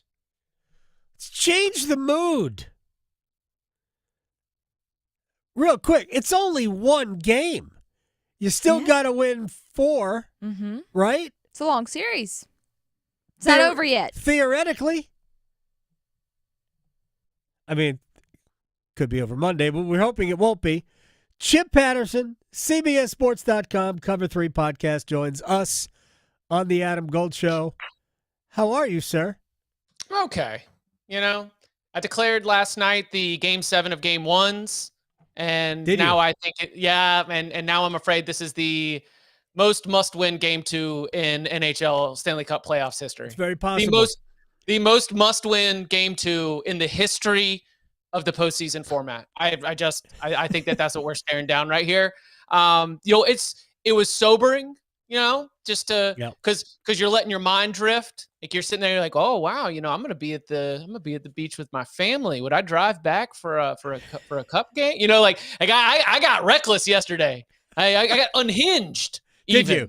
Did you? Yeah, I mean it might have been all calm here, but it was just like a war zone inside my skull. So to at least be centered and to at least have the focus on the biggest must-win Game 2 in Stanley Cup playoffs history, that it's a more sharpened focus than the hazy daydreams I was having before Game 1. I like the hazy daydreams, by the way, and the answer always is, yeah, of course I'll drive back from the beach. Ain't that far. Right. It's not like unless you're going to the beach in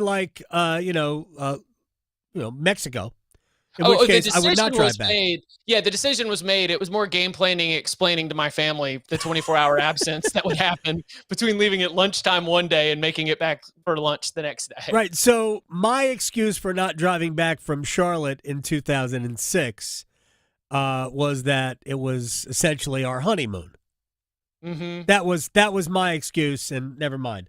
I don't really want to go back and relive that moment. Chip Patterson here, as he is every Wednesday. But real quick, just about that, since you brought it up to start about yesterday being the Game 7 of Game 1s, that's a great way to put it. Is that you'll never get players to admit, because if you say it's a must-win and you don't win it, the theory that, the mindset you're in is that now the series is over. Right. And Carolina wins Game 2, which they've got a lot of work and have a long way to go to get better, to be good enough to win Game 2, because Florida is going to play significantly better than they did last night. But if they win Game 2 and Carolina can get a split in Florida, now, all of a sudden, it's 3-game series, and 2 of those games are on your ice. Not that Florida can't win here. They just proved it. But it is a long series, and you'll never get anybody within, no player, no coach will ever admit that Game 1 is we have to have it for any other reason than we really want it. So they're never going to put something final on a game like that, and they won't even do it tomorrow. Even though I think reality tells us that it's an indication that it ain't going to happen if you don't win the game. Right. And Florida has not been as good at home as they've been on the road in this playoffs. Bob has not been as good at home as he was on the road. But none of those you're talking about hazy daydreams of the first week of June. None of the hazy daydreams of making it to next week even exist if you don't go out there and win on Thursday night. I mean, if you want a game on Wednesday in Raleigh, right? I mean, tomorrow might be a must if you want a game on Wednesday in Raleigh. All right, let me get to a couple of other things. With Chip Patterson, CBSSports.com, Cover 3 podcast. The ACC announced today, I know I was reading the column, that they distributed $45 million in shared revenue to all of the full-time members in 23-24 for the 23-24 academic year. I don't have the SEC's numbers here or the Big Ten's numbers or the Big 12's numbers. My guess is it's probably $25 million shy of where the SEC and the Big Ten are, maybe a little bit more, and probably a little bit ahead of where the Big 12's numbers ultimately are. $45 million is certainly good. When you saw that story, what your reaction was? Yeah, I saw the whole totals for all of the power conferences, which now that we're up to 18 in the Big Ten, 16 in the SEC, 17 full members in the ACC, and 16 in the Big 12, they are somewhat comparable. It's not as drastic as when you had 10 and 14 in terms of the overall conference membership. The ACC was third to your thought, your projection, your inkling. It was leading the Big 12, if I remember correctly, by maybe about 75 to 125, 150 million. You're dealing with a noticeable step down by the time you get to the Big 12, but then also a noticeable gap before when you look up at the Super 2. The thing that is the most interesting to project moving forward is, number one, when these success initiatives go into place, when the revenue distribution that includes the television aspect of this goes into place, are we going to see the difference with the programs that really want to be a part of it? Are they going to be able to cash in on those opportunities? And then the other piece of this is what schools are going to end up getting less than the $45 million. Right. That's where we say, okay, how long will these university presidents, will these athletic directors, really feel comfortable, and what are they going to do, if anything, to try to counteract, what is going to be continuing rising costs of doing business while having a little bit less money coming in from the media rights deal? Chip Patterson is joining us here in the Adam Gold Show. I do want to get into the when the distribution becomes uneven, and maybe what some schools can do in a second. How big a gap really was it, though? And now you're talking about it in terms of total. I think the ACC had like $711 million. Right. What was the number from? Was the Big Ten second, the SEC first, or was it flip Big Ten 1, SEC 2?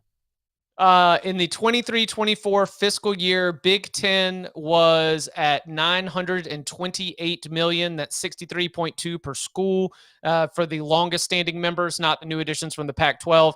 SEC at $840 million.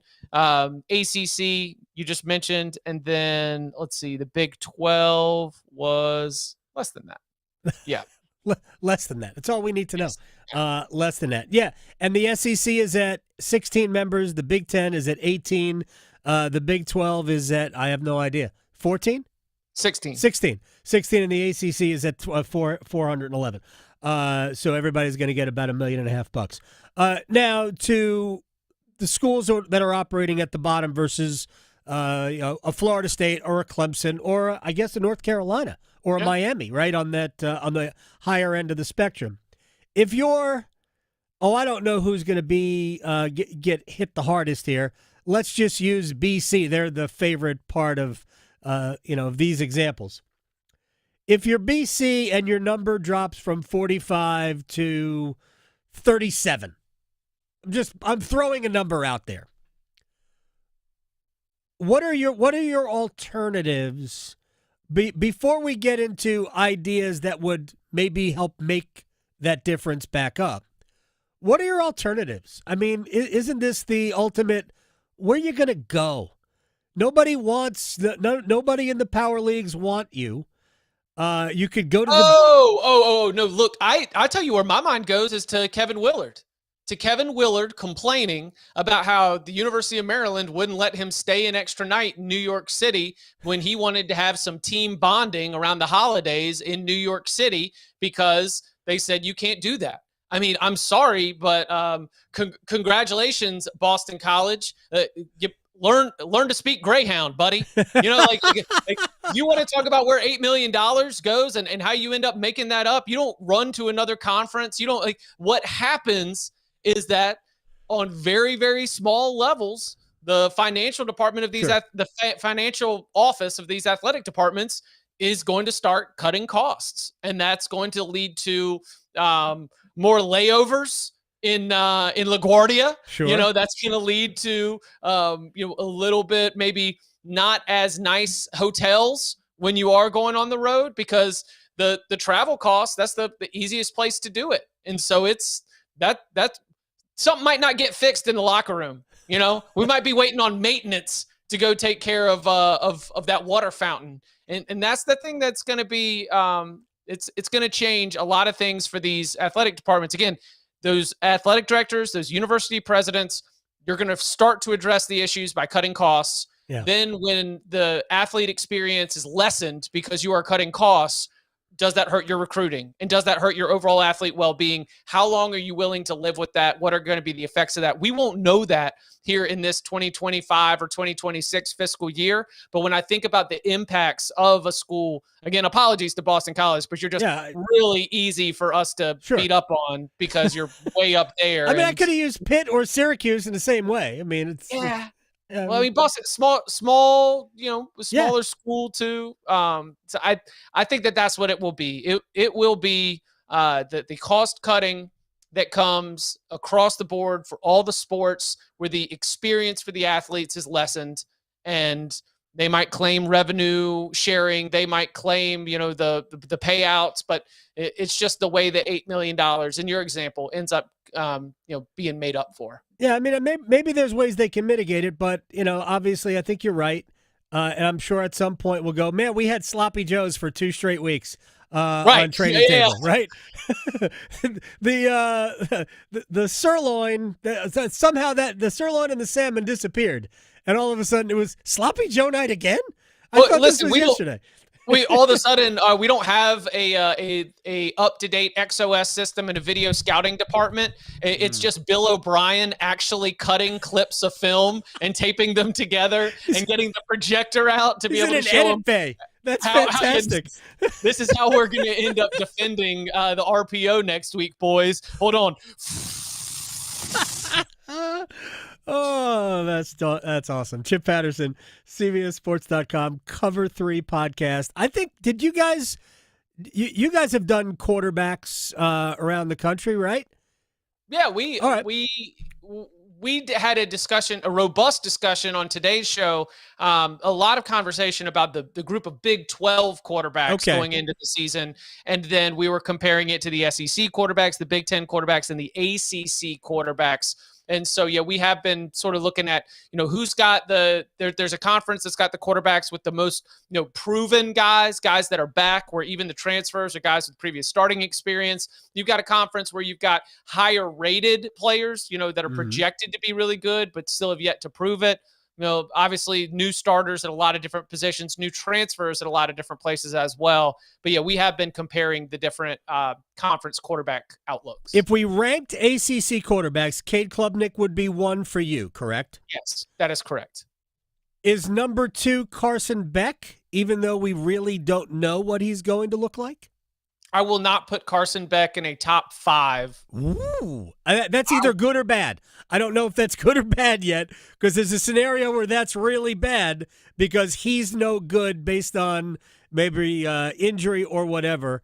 I just think he needs his own category. Okay. I mean, we're talking about a quarterback whose throwing arm and the elbow UCL surgery. I mean, that we need to see it. And I will throw in that when Georgia started getting some injuries along the offensive line last year, Tate Ratledge, who recently got his name called in the NFL draft, that was the player when he went out, a great interior offensive lineman.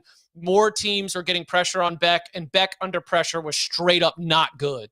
Right. And thankfully, he's at Miami, where the offensive line is good, and he's playing ACC defenses, which are not SEC defenses Right. in terms of the number of future NFL players out there. So he will be set up to be able to have success if he's fully healthy. I don't have Carson Beck in my top 5, but I could easily move him into the number 2 or number 3 position. I'm just going to wait until I see it. Who is number 2 then? I've got Kevin Jennings from SMU. From SMU. I think that how poorly he played against Penn State, which by the way was that was nothing like what he was for all year. That was his brain broke. I mean, I don't want to speak ill of him. I thought his brain broke against Clemson too. Early in that game against Clemson, he was early. True, but he led them back. He did. I mean, he did a great job. He made a bunch of leading mistakes back though in that game that would have gotten him destroyed elsewhere. But I think that Kevin Jennings is my 2. I think Haynes King at Georgia Tech is my 3. Uh-huh. Then we get, and that's where I feel the most confident. Then we get into a tier of 4 quarterbacks. And again, I'm putting Carson Beck to the side. Sure. Where I think that my number 4 is CJ Bailey at NC State. I think. But that's because I also think that Miller Moss, the former USC quarterback who transferred to Louisville, I think that Miller Moss has been good. And we have seen Jeff Brom took old noodle arm Jack Plummer and led them all the way to the ACC championship game. He has a quarterback-friendly offense. He does a good job of setting them up. Jack Plummer and Tyler Shuck got to the league. They both owe a nice little Christmas gift, not just a card, for Jeff Brom.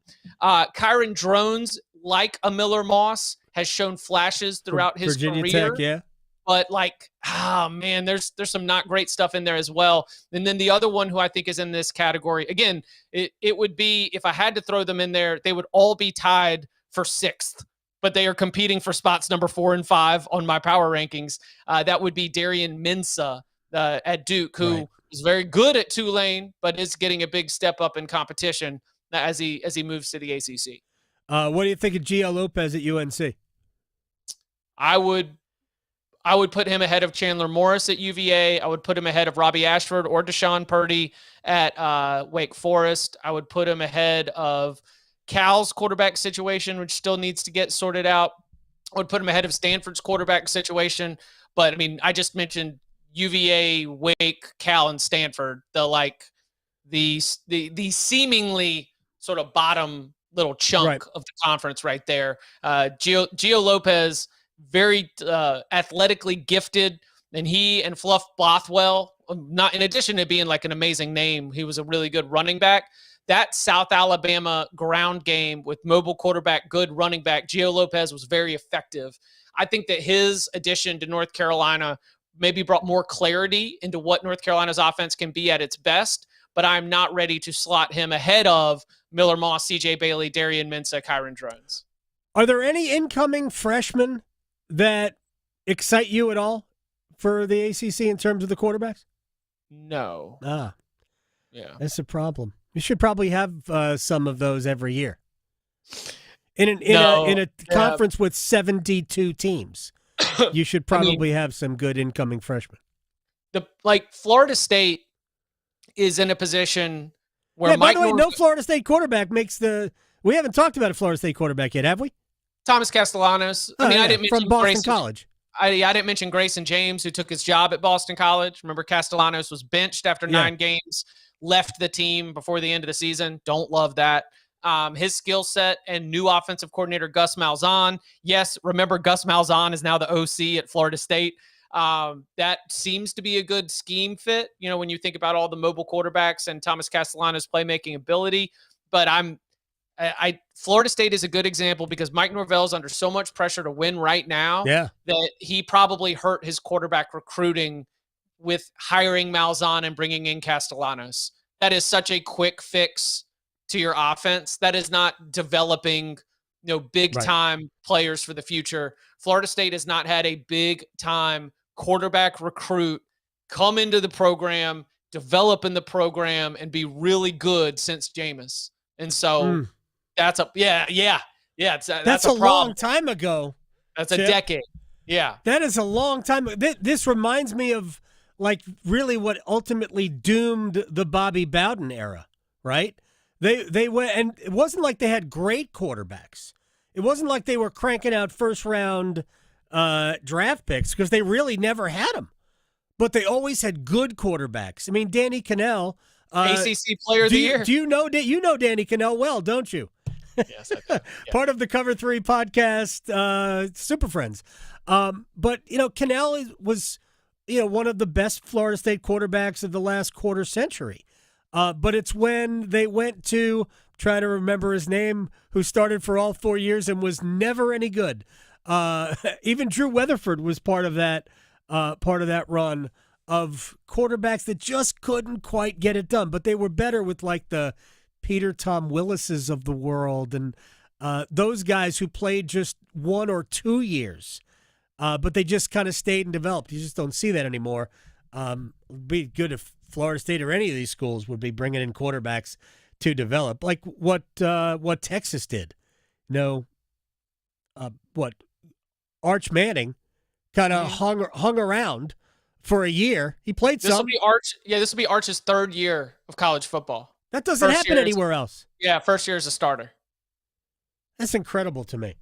I know. I mean, and that's the thing is like when we were talking, because the conversation on the podcast was that the Big 12 brings back, Sam Levitt at Arizona State, Rocco Becht at Iowa State, Jake Retzlaff at BYU, Sawyer Robertson at Baylor, Josh Hoover at TCU, Baron Morton at Texas Tech, Avery Johnson at Kansas State, Jalen Daniels at Kansas. I mean, it's just like guys who have started whole years and been pretty good, and it's that whole combination. But we said the SEC has a different level that it can hit if Arch Manning, the weight pays off and he ends up coming out and just balling out. If, at Alabama, Ty Simpson ends up taking a step forward now that Kalen DeBoer's had another year there. You got guys like DJ Lagway at Florida, Lenore Sellers at South Carolina. I mean, these are quarterbacks mentioned on the 2026 NFL draft picture. Mm-hmm. And so the SEC could jump ahead and claim supremacy there, but it's just a lot of unknown entities where I said Big 12 starts on the pole position. SEC might have the bigger engine if they can drive it well. All right, real quick before we let you go, have you thought about potentially an engagement gift for Mr. and Mrs. Belichick? I was just thinking about that projector we were talking about. You were ready for that. You were ready for that question. That's fantastic. I was thinking that it would be, again, if I am to speak to the North Carolina football fan who's just like, oh my gosh, like I cannot take like all these headlines. I don't think any of this matters at all. I really don't. I would just say that he is still a huge football nerd who loves this stuff. Anything he says or anything we hear or anything that indicates that he's just like grinding on how to, figure out ways to put this into place, teaching it to college kids or young men as opposed to pros is a very much to be determined. Yeah. Especially with a roster that just took in another huge crop of players in the spring portal window, with a roster that you got 70 players out of the portal. Wait, hold on. 40 players out of the portal, 30 true freshmen coming in. Like, they are going to show up to fall camp on day 0. And that's going to be a remarkable challenge of teaching the game of football and getting everybody on the same page between the beginning of fall camp to the season opener on Labor Day against TCU. If he does it, well, then that's why you spent all that money to bring in the 6-time Super Bowl winning head coach. But I think that he's I'd get him a projector. I'd get him some film stuff. All the football nerd stuff that he'd like. You know what all the young people are in? They're into hiking these days. I would just get him a big gift certificate to REI. Does it? I mean, get him a Camelback. Vineyard Vines is not his style, but I was thinking more of the Nantucket the Nantucket summer pullover type look. Yeah, get him a basket, front basket for his bike. Yeah. You know, when he's riding at, at Martha's Vineyard or wherever they hang out. Yeah. There you go. You're the best, Chip. I appreciate your time. Chip Patterson, at Chip_Patterson, CBSSports.com, Cover 3 podcast. Talk to you next week. Let's go, Canes! Very nice. That's very good. Oh, we had a flourish today. He was ready for the question. He set the whole thing up with Bill O'Brien. That's why we have Chip Patterson on this program every week. That's why we do that. All right, let's take a break. We'll come back. We will stretch. We didn't place bets yesterday, right? But it backfired. For the first time in the playoffs, my emotional hedge won. I don't feel good about that. I don't. So I'm afraid to do it again tomorrow. But we'll stretch first next. From the heels, touchdown Carolina, to the Canes. He scores! He covers it all. The Adam Gold Show on the North Carolina Sports Network. It's not about the cars, the speed, the action. It's not about the party or the long weekend. It's about them, the ones that gave everything. This Memorial Day weekend, we honor the fallen at America's Home for Racing. The 66th running of the Coca-Cola 600. At North Carolina Farm Bureau Insurance, you're more than a policy, you're family. With offices in every county, we're close by when it matters most. Our local agents customize coverage to fit your life. And our award-winning claims team delivers fast, quality repairs. It's no surprise Forbes ranked us the #1 auto insurer in America. North Carolina Farm Bureau Insurance. Helping you is what we do best. It's the first day of the first grade, and she found a new best friend. It's a laid-back Sunday afternoon you wish would never end. The homemade taste of Bluebell and good friends gathered round. The good old days are being made right now. Bluebell Groom's Cake Ice Cream is renewing its vows on the frozen aisle. Milk chocolate ice cream with chocolate cake pieces, chocolate-coated strawberry hearts, swirls of strawberry sauce, and chocolate icing.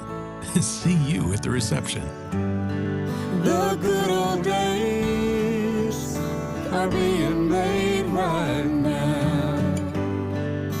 The good old days are being made right now. Look for Bluebell ice cream at your local grocer and pick up your favorite flavor today. Have you ever heard of paramedics who don't just respond to emergencies, but work to prevent them? The North Carolina Healthcare Association invites you to listen to this month's podcast, Conversations on the State of Healthcare. Cape Fear Valley Health's Community Paramedic Program is a groundbreaking initiative where paramedics aren't just transporting patients, they're building bridges to better care, right from the patient's living room. Here's Cape Fear's Alinda Bailey. We're not just asking, what's your medical emergency? We're asking, do you have problems obtaining your medicines? Can you get to your appointments? Are you safe? Are you supported? We try to identify not only the medical needs, the mental health needs, but also the social determinants that play a factor in the care of our patients and clients. Join our latest Conversations on the State of Healthcare wherever you listen to your favorite podcast. And learn more by visiting nchealthcare.org. Here at NC Cyber Academy, screens are a good thing. At our K-12 tuition-free virtual charter school, your child can find a flexible and personalized education that lets them take a brain break when they need it, but also provides structured one-on-one time with our amazing teachers. But we also power down our laptops for in-person activities with fellow students to build community. Visit myncca.com to learn how we can set your child up for success in the classroom, at college, and in their careers. Did you know Along with keeping their local communities powered, public power line workers are part of a mutual aid network spanning the state and country. Public power crews help their neighbors when natural disasters damage electric systems. And that mutual aid network is one of the reasons public power has the highest reliability rating among energy providers, forming a camaraderie among line workers that's second to none. Interested in joining public power? Learn more about careers at electricities.com. This is Adam Gold. I have so many questions too. Like, is the mom going to be in the business too? Are we going to have like themed UNC products? She's in it, so. Interesting ram horn you've got there. Yeah. The Adam Gold Show.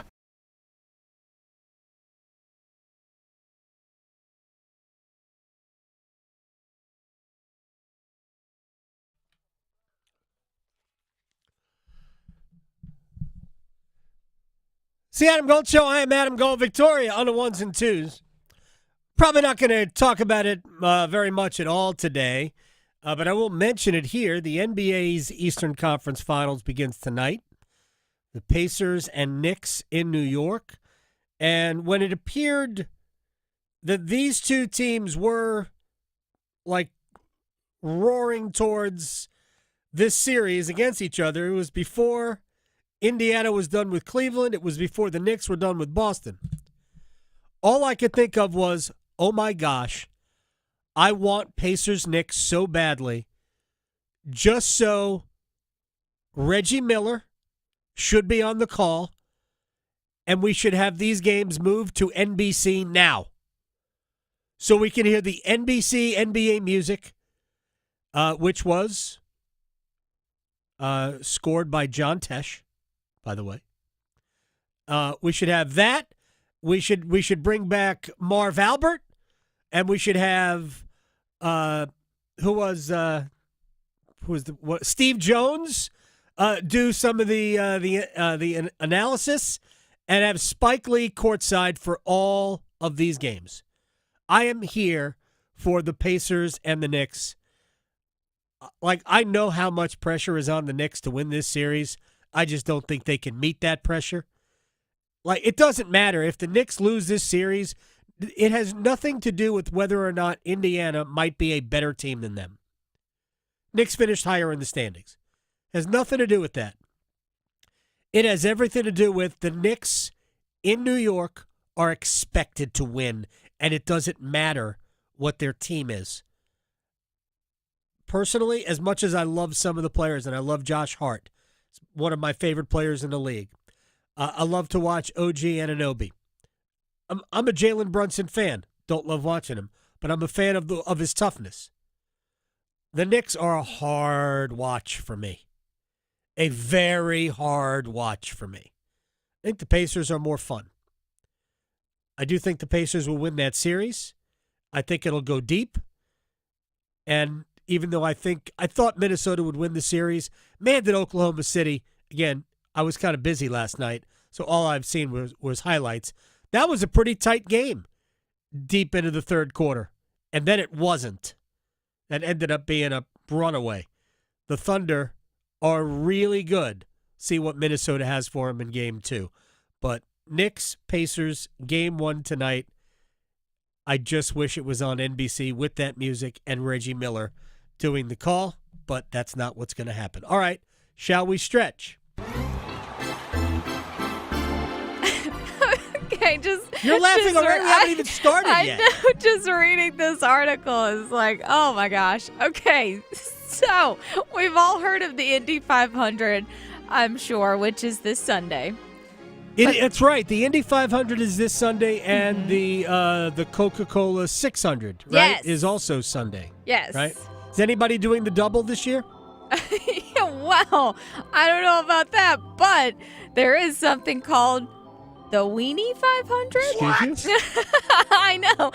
So the Indy 500 is this Sunday, but part of the festivities is something called the Weenie 500. And what this is the Wienermobile. We actually had it visit us a few years ago. I've been inside the Wienermobile. I know. It's been in our parking lot before. But it's actually going to have all 6 of them. I did not realize how many there were, but this is the first time in over a decade that all 6 Wienermobiles, Wiener fleets, or whatever they call them, are going to be competitive racing this Sunday. So it's like everybody's driving a hot dog? Yes, just picture a bunch of weenie mobiles going around the racetrack, and that's what it's going to look like. Now, they're all Those things don't corner well. No, exactly. So each one This is at Indy. is going to represent a distinct regional hot dog. So there might be betting options out there. I don't know, but here are your options. The Shy Dog, which I love a Chicago dog, representing the Midwest. So what that has a pickle on it, right? Yeah, that's the one that's got like the peppers, the onions, the poppy seed bun, the like all beef. Yeah, there's like all kinds of stuff. Okay. Mustard. Got to have the, celery salt. Is there a pickle slice in there? Yes. Oh, okay, yeah. Mm-hmm. Tomatoes, all that stuff. Then there's the New York dog, representing the East Coast. Just sauerkraut, right? I guess. Sauerkraut, yeah. The Slaw Dog, representing Southeast. Then the Chili Dog, representing the South. There's the Seattle Dog, representing the Northwest. What is on the Seattle Dog? Coffee? I don't know. I know. It's got like a, I don't know. Is I it don't like even a want to grunge say. music thing to it? I know, Is there like a plaid? I was gonna say plaid something shirt about on the rain dog? and it being what but yeah, we're not gonna do that. And I have then no idea what's going on there. Sonoran dog, but yeah, that's the Southwest. So we're gonna have all different kinds of hot dogger racings going on, and they're gonna have suits and everything. The finish line is gonna have a wiener circle, and there's gonna be a condiment spray. They're going all in with this. I want Somebody to watch this. the Duke's Mayo Bowl. I know. Gosh, that's I gross. need to watch this. This is going to be so funny. It's going to happen on Friday at 2, and you can get it on the Fox Sports app. Okay, watch it. You can watch it, or IndyCar on Fox social media accounts will apparently Right. have this Wienermobile Fleet Fest here. So the Weenie 500. I love this. I just want to see them go around the racetrack together. This is fantastic. So funny. So the other thing that may not be as fantastic, because I know people are kind of split on whether they care about this or not, but flag football will be a part of the 2028 Olympics in Los Angeles, and team owners voted on it yesterday and will allow their players to participate. Roger Goodell said, quote, tremendous amount of interest among players to compete for their countries. Oh, did you hear what, who's the wide receiver, Jefferson from, Justin Jefferson from Minnesota said, I dreamed about winning a gold medal. Oh. Like, that's his life goal. Winning a gold medal in the Olympics. Okay. Yeah. That's what I thought. Like, I ain't even going to criticize. It's cool that you want to win an Olympic gold medal. Right. Like, I'm not saying he doesn't want to win a Super Bowl, but maybe having a gold medal would mean more to him. Sure. Maybe he's super patriotic. But, yeah, you're going to have a lot of players who want to be on Team USA. Yeah. I don't know. Are they just going to have one team? Or are we going to do it like we do some like alpine skiing events where we have multiple contestants? Yeah. In bobsled, we have two sleds. Mm-hmm. Like some nations have 3. Right. Right? So will we have 2 football teams? Good question. By the way, Patrick Mahomes wants to play. Oh, does he? So does that eliminate all the Everyone other else. quarterbacks? Everyone else, like, I'm you know not saying what? it should. Never mind. Who Not would be gonna- your quarterback? Oh, well, I mean, Mahomes would have to be the first thought. Wouldn't be mine. No? Give me Lamar. 100 times in a row. Okay. 100 times in a row. Give me Lamar Yeah, Jackson. That's true. I'm a flag football That would be past finalist. No one said Bryce Young. Oh, but the summer games will run from July 14th to the July 30th. And most players would have to also miss their NFL duties if they did do this. So that will probably be fun for owners. But we'll see. Well, I'm but curious to see who might play. The Summer Olympics are in July, that'll be training camp. Yeah. It would get They in the said way start of of the training yeah, camp, so they'd miss a little Of bit. course these guys want to play. I know. Let's get out of this. Dog days of summer training, but you know what we're not going to get out of today? Placing our bets. Place your bets. Place your bets. Here we are. I bet you slice into the woods $100. Gambling is illegal in Bushwood, sir, and I never slice. Okay, you can owe me. I owe you nothing. All right. Yeah, I told you. My streak is over. I had lost, I think, 5 emotional hedge wagers in a row. Yeah. Right? As Carolina won the last 3, and I think it was 4 in a row. And I also, because I didn't want Toronto to win that series, so I bet on them in Game 7. And unfortunately, I had Florida last night thinking that would be the key to Carolina winning Game 1, and it backfired. So I don't know what I'm going to do for Game 2. Yeah. But I did actually win a bet last night, but who cares? All right, you go first. Okay, so we actually do have another Game 1 tonight. The Western Conference Finals, Edmonton Oilers and the Dallas Stars. They're going to be in Dallas. I refuse to pick Mikko Rantanen as an anytime goal scorer, so give me Draisaitl to be an anytime goal scorer. He's plus 125. All right. Mikko has been a little bit of a point goal scoring drought over the last few games, so the hot streak might be over. All right. We are going to start Major League Baseball. Man, I wish I had played these the last few days. Mets are in a little bit of a tailspin here. Boston, New York in Boston to take on the Red Sox, final game of a 3-game series. Boston has won the first 2 games. Give me Boston. And they're minus money today, but also under 8. Mets are struggling to score runs, plus 170. Oh, so glad my Cubs came back yesterday. It was brutal. Didn't they win by like 13 runs? They did 14-1 against the Marlins yesterday. Insane the numbers they put up. But they like to lose in the 9th inning. So, back to the ice, though. I'm going to say there's going to be a goal in the first 5 minutes of tonight's game. That's plus 160. Okay, I'm going to go now to the Europa final. Tottenham and Manchester United. I think we're going to end up in extra time, which means the draw is the good play here. Plus 220. And I have one more wager when we come back. From the heels. Touchdown, Carolina. To the canes. She scores!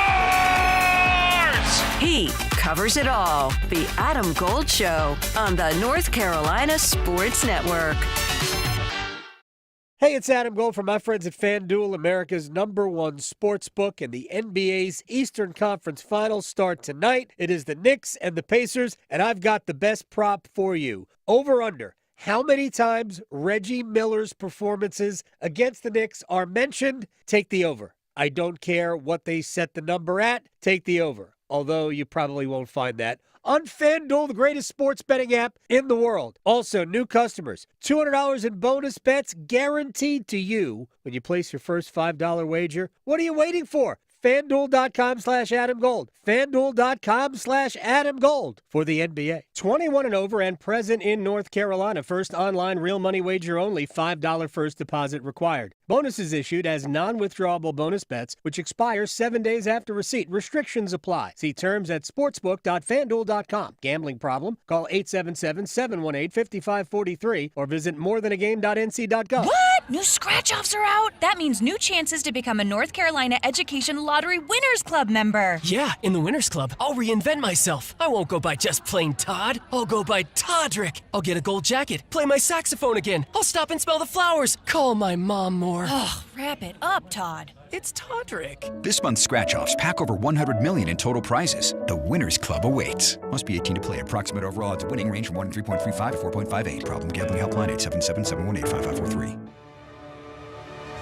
Support for The Fan comes from Paramount Pictures presenting Mission Impossible: The Final Reckoning. Every choice, every mission has led to this. Tom Cruise is back as Ethan Hunt in his most challenging mission yet. Mission Impossible: The Final Reckoning, only in theaters and IMAX on May 23rd. Listen afternoons during The Drive with Tim Donnelly this week to win a Fandango gift card to witness the action and adventure on the biggest screen possible. Don't miss your chance to see the movie of the summer. Maxed out on credit cards? Struggling with high interest debt? You can pay it all off in days with Loan Pronto's Rapid Equity Loan. Hey, it's Dennis Cox. Get cash out now without touching your low-rate first mortgage. No appraisals, no waiting, no BS. The Rapid Equity Loan program at Loan Pronto is amazing. One Loan Pronto client just got $300,000 approved in under 24 hours. They paid off debt, renovated the kitchen, and cut their monthly expenses by $1,800. That's a huge turnaround. Loan Pronto, instant approvals, low rates, no hard credit pull up front.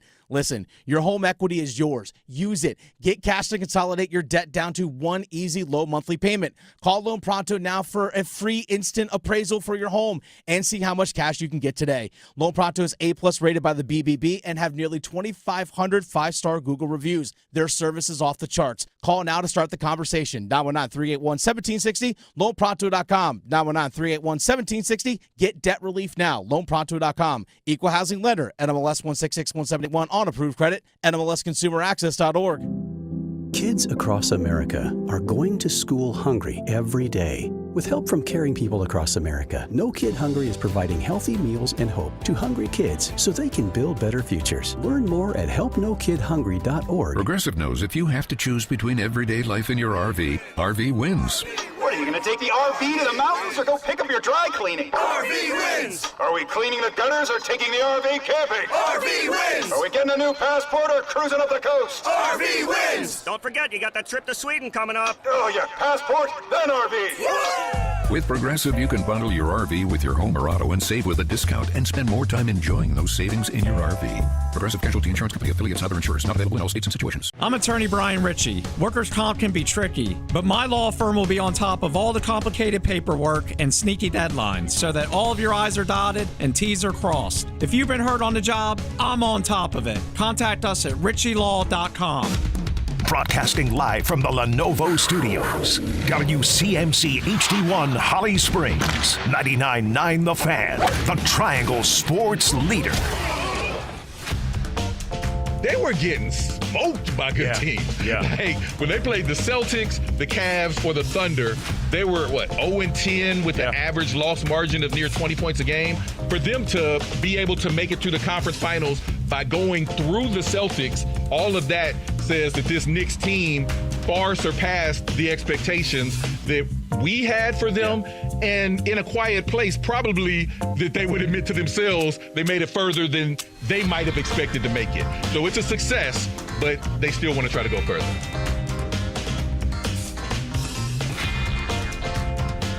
It's the Adam Gold Show. I am Adam Gold. Victoria on the ones and twos. Dan Rosen, NHL.com, will join us in 15 minutes. We'll check in with Sean Nahas, the head coach of the North Carolina Courage. We are internationally, we're coming to the end of the season. But domestically here, we're just in the middle of it. I'm curious how the calendar works for U.S. coaches, because they have to deal with it as well here, because I think the international women's leagues, basically mirror the men's schedules. But I'm just curious what he thinks about it. We got a lot of stuff to talk about. All right, Victoria on the ones and twos. We got a wall of sound. The wall of sound is a up. function of this studio. There's no doubt about it. All right. We have fresh stuff, as I said we would. Fresh stuff from Rod Brindamore. And let's start with Jalen Chatfield. Rod was asked about his status. Does he need to be cleared? What is going on? Well, I mean, all the athletes want to play, but they're not capable, and then they're not capable. I think today was better, so I put him now more day to day now, so that's a good sign. Like I said yesterday when I spoke to Rod, he didn't look like somebody. He didn't sound to me in his answer that anticipated Jalen Chatfield playing tomorrow. He seemed more resigned to maybe by the time we get to Florida for Game 3 that Chatfield would be ready. I would say this. I'm sure Chatfield wants to play. If he can go and give them 15 minutes, it's probably better than, well, not probably, it's better than anything they could get from Scott Morrow. I will be interested to see tomorrow night, because if Chatfield can't play, I'm sure it'll be Alexander Nikishin. I am interested to see how and with whom Rod uses him. All right. Was there anything encouraging last night, head coach? Well, at this time of year, it's you're right. It's about the score. So but the overall game was pretty good. I think we had a couple breakdowns and they, boom, in the back of the net, a couple penalties that you don't want to take that they made us pay, and then overall it was a tight game. I mean, it was not a lot chances given up, not a lot for exactly how we thought it was going to play out. But I liked the attention to our detail, the game plan. We gotta find a way to, not make the errors that cost you the goals. Like the first one, there's not much you can do. Or I think with the second one, that jumps over Jordo's stick. Like, okay, that's gonna happen. But we got to create more in the offensive zone and get more pucks through. They blocked some shots. But overall, I didn't mind the game at all. Like I said, though, we gotta win the game. And so, power play was good. It moved it around. We got to get, sharper. Obviously, scored one, but we got to get. If there's 3 power plays, we got to find a way to score 3. Like, it's just the margin for error is just so little against this team. When they give you a chance, you have to find a way to put it in, just like they did to us. Like, we didn't give up much, but when we did, it was in the back of the net. So. I don't know, I'm long-winded on that, but there's a lot to like in the game. We got to find a way to just get a little bit sharper. There was a lot there. Here's what I would say. I think you could tell the Panthers wear on the head coach, too. You don't have to be perfect.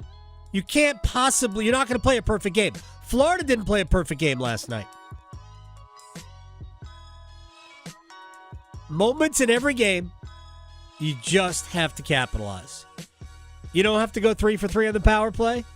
Hey, 1 power play goal might have been enough if Carolina doesn't give up the first power play goal, right? If they don't make the mistake 4 minutes later for the next goal. So, yeah, you got to limit the mistakes that end up as goals. But you also have to put more pressure on Florida and Carolina. That's their game. And the one thing that I thought was absent from the game, apart from some very good shifts here and there wasn't consistent one after another of the Hurricanes imposing their will on the game. That's what I would say about last night. Rod was asked about penalties and how the Panthers can bring them out of you. Well, it's part of it, and we know that's kind of how they do things. I mean, the first penalty is, bad call, right? And you're going to have those. And that's my thing on that. Retaliation penalties are not going to get it done. So you're going to have a lot of opportunities to retaliate, and you just can't. And you got to, have that. But we did a pretty good job with it. It just takes one. That's my point. You can't have that one because that was one, and that's really puts you behind the game, and now it's different. So, yeah, it's understanding that, and I think finding a way not to let that get to you, because that's kind of the after stuff. Stick to what you're going to win us games. That's the Aho penalty. It's a bad call, but Rod is right. Sebastian can't react. You gotta be above that, because that's what Florida's trying to get you into. You gotta be above it. All right. One more thing from Rod. I am fascinated to hear this answer. I have not heard it yet, because we've already talked about it. He was asked about another loss to the Panthers in the Eastern Conference Finals, and at what point it becomes the narrative? Well, you're going to talk about it, and you guys are going to say it, but what do you want to do? You're going to change your game? That's not going to work. I know it doesn't work. I know that you could try to go there and open up and start risking or doing different things. It's not going to be the answer. So, yeah, I hear you. We go over it over and over. How are we going to create more scoring chances and give up less? That's the game. That's what you're trying to figure out to do. And I just mentioned to you the start of how we have to do it. It's just attention to the details and not, giving the freebies. So for me, we gave 2 freebies the last game. And you take those off the board, now we're in a game. And that's what we just have to find a way to do. It is already a narrative. Not only is it already a narrative, it's been a narrative. It's the difference between how we cover the game and how the people who play it view it. There is a big difference. They are 100% in denial about the way things go. And I could even use a Paul Maurice comment. Some people think I was listening to Sirius XM the other day, and Paul Maurice, after Game 7, talked about, it's a bounce here. We got the one, and then it was a bounce, and it's like really a close game. And there wasn't a single person who covered that game or who talked about that game that thought it was a close game. And they said, well, Maurice is just being nice. And my response to that would be, whether or not you think he's being nice, I promise you he believes that. Because somewhere in his past, it's been the other way against him. And this is what Rod is talking about last year, is that those 4 or 2 years ago, those 4 games against Florida were so close individually, each could have gone the other way. It really, 4 one-goal games, 5 overtime periods, and another game decided with 4.3 seconds left on the clock. For somebody who lived it, those are 4 razor-thin differences that one play changes the outcome. They can't accept that Florida was simply better. And I'm not saying he should, but that is the way they're wired. We are going to talk with Dan Rosen, NHL.com, at the Rink Podcast. He is in town for the Eastern Conference Finals, and he joins us next. Talking sports, dropping truth. The Adam Gold Show on the North Carolina Sports Network. Let's go! It's the Stanley Cup playoffs. Here's Svechnikov, 2 minutes remaining. Svechnikov with that final, he scores! Let's go, Caves! Hall all alone, in on Thompson. Hall scores! Go, Canes! Wide open, rebound, and what a save by Anderson! The Canes' road to the Stanley Cup runs through us. 99.9 The Fan, the Triangle Sports Leader. I have a scenario for you. You and the fellas were going to play golf, but life got in the way. Yard work. Maybe the kids had a game. Adam Gold here for X Golf in Cary, and here's what you need to do. Get a bunch of couples together. If you're into golf, experience the best simulator play you've ever seen. And if you're not, just hang out, watch the game, relax with a cold adult beverage, some great food as well. Way more than golf. It's fun. McGregor Village, off of US 64. PlayXGolf.com/Cary. Make your next tailgate more electric when you plug into a new Ford F-150 or Super Duty truck. Not only do they light up the scoreboard with outstanding payload and towing numbers, with available Pro Power on board, you can turn these Ford trucks into mobile generators to give your tailgate party an extra boost of energy.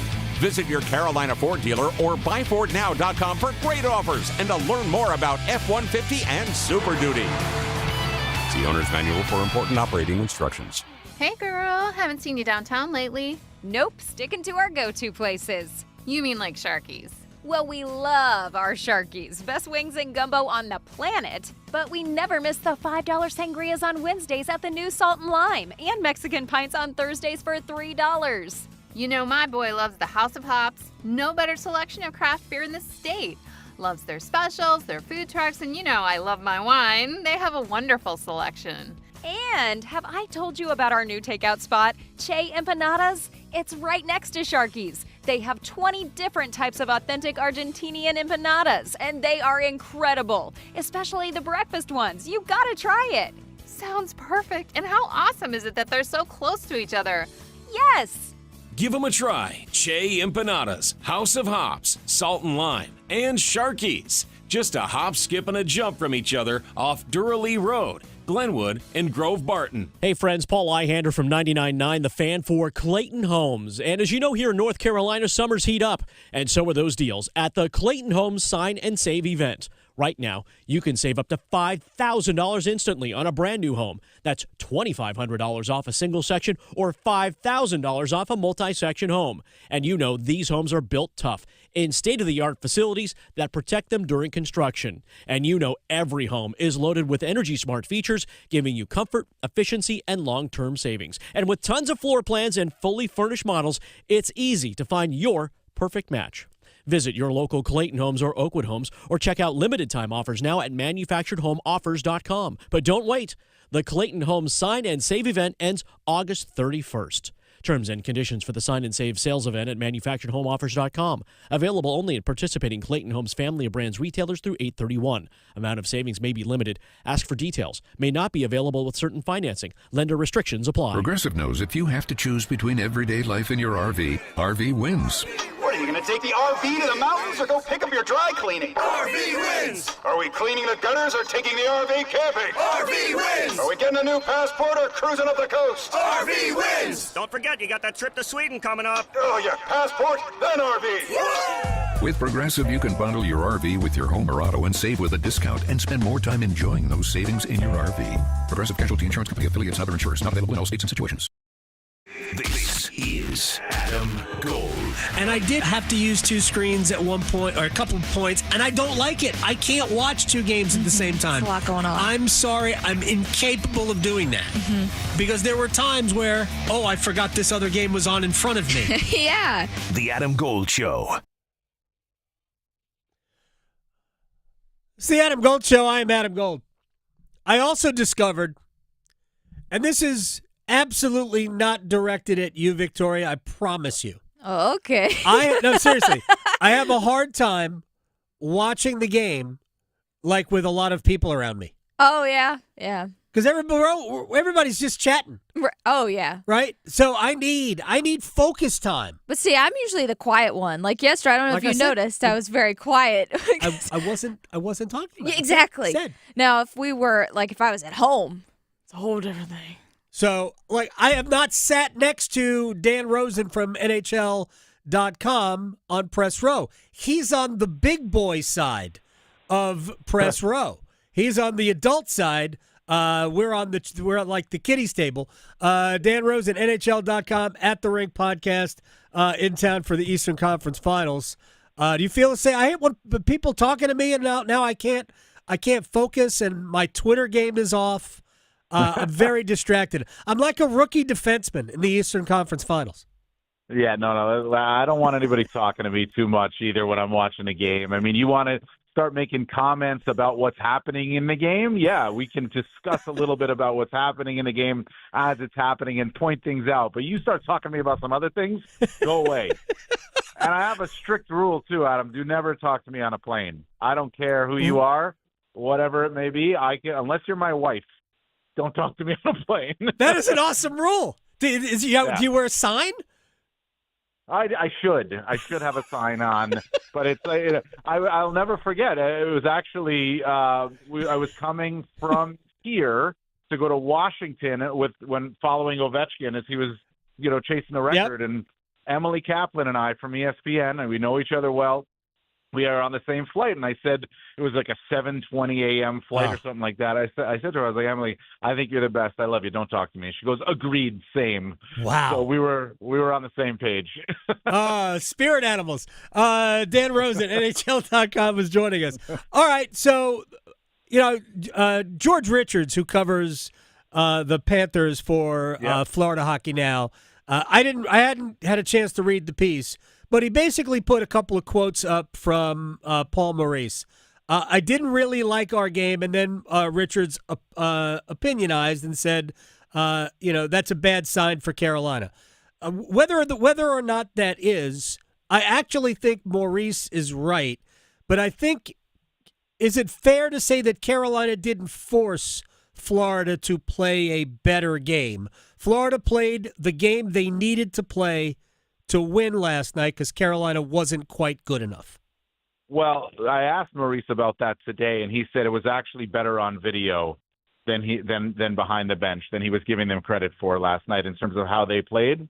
But it wasn't great in terms of the Panthers' play. It won't be against the Carolina Hurricanes. You know that. Yeah.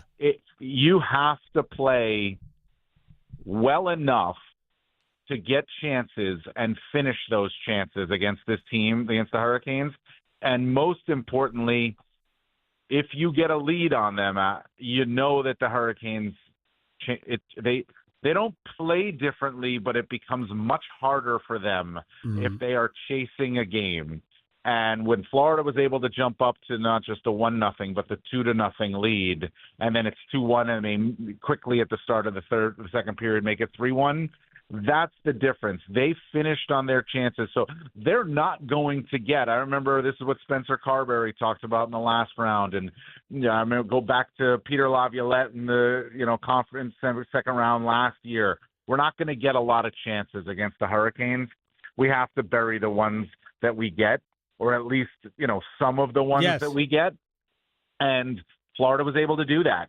And Carolina's problem, and it's been a problem for them in the conference final, going back to, ever since Rod's been here, and you can go back to 2009, but that's not really a factor in this. They're not burying enough of their chances. Right. And so that really is what it comes down to. Dan Rosen, NHL.com, at the Rink podcast as well. And it's certainly in the Eastern Conference Finals, and I don't think 2019 really plays a role. That team was sort of like, wow, can you believe we got there? Boston was an elite team. So I'll throw that out.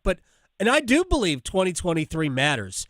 And the players can deny it. The head coach can deny it. And I'm pretty close with the head coach in terms of we speak all the time. We have a great relationship. But I do think that to say that 2023 doesn't impact this series, there's too many players who were there, who lived it, who understood how close it was.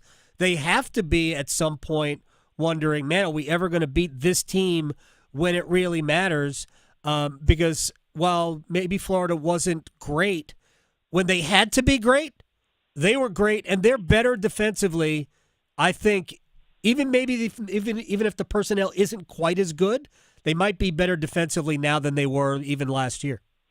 Yeah, listen, they're a better team than the one that played the Hurricanes and swept them in 2023 in the conference final. They're a more experienced team. They're a better team. Remember that year, they were still like, should we be here? Right? Yeah. I mean, they were supposed to lose to the Bruins, right? So they're a better team now than they were then. I agree with you. I think it matters, but I think it matters on the point of it's the same coaches, it's the same systems, it's the same core group of players. Some interchangeable parts, no doubt about it, like Brad Marchand and Seth Jones weren't there, obviously. Svechnikov wasn't there in 2023. People forget about that. Yeah. But it matters because it's the style of play, it's the systems that they play, it's how they're coached, and it's not that long ago. So it really does I think it does factor, and I think you have to they'll deny it, and I understand why.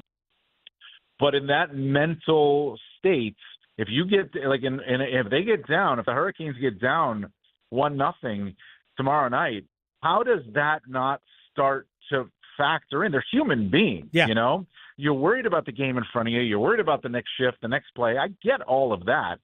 But in the back of your mind somewhere, you got to be going, geez, are we just not able to beat this team? Like, we're doing everything right, and we can't beat this team. We're doing everything we think we were supposed to do, and we can't beat this team. And then last night it's, well, we gave them a few opportunities, and bang, they scored on them.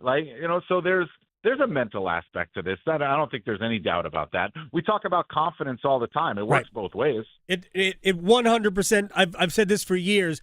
If you are confident, you don't think, you're quicker, and you're automatically better. Yeah. Even if you're not as good as you think you are. And when you are not confident, a great player can be absolutely ordinary because you just start thinking. By the way, I think the rookie, Scott Morrow, spent some time thinking during the game. We didn't even see his best, trait is his offense. We didn't really see anything good in that area of the rink for Scott. It was a tough place to debut. Florida's not the right team maybe for a rookie defenseman to deal with. No, definitely not. And I would be shocked if Jalen Chatfield is not in the lineup tomorrow. And I listen, I understand. And today Rod was saying, it's better. I would say day to day, that's an improvement. He skated again. But if he's 75% or 80%, you gotta go, man. This is the way it goes. Nobody's 100% at this time of the year anyway, unless he's physically incapable of playing. I think he's going to be in the lineup. And if he was physically incapable of playing, he wouldn't have been in the morning skate yesterday. He wouldn't have been skating with the extras today. So I'll be quite surprised if he doesn't play, because they've gone to Nikishin. We saw, he's not ready yet. No. He's going to be good. You could see it. He's going to be really good. But everybody needs to calm down about this guy. He's not ready yet. And Scott Morrow, you want to have him, he could be a part of this next year, but he's not quite ready for game one of the conference final against the defending Stanley Cup champions. That's not his fault. And Rod was right. Listen, you lose a guy who plays 20 minutes a night as a top four defenseman.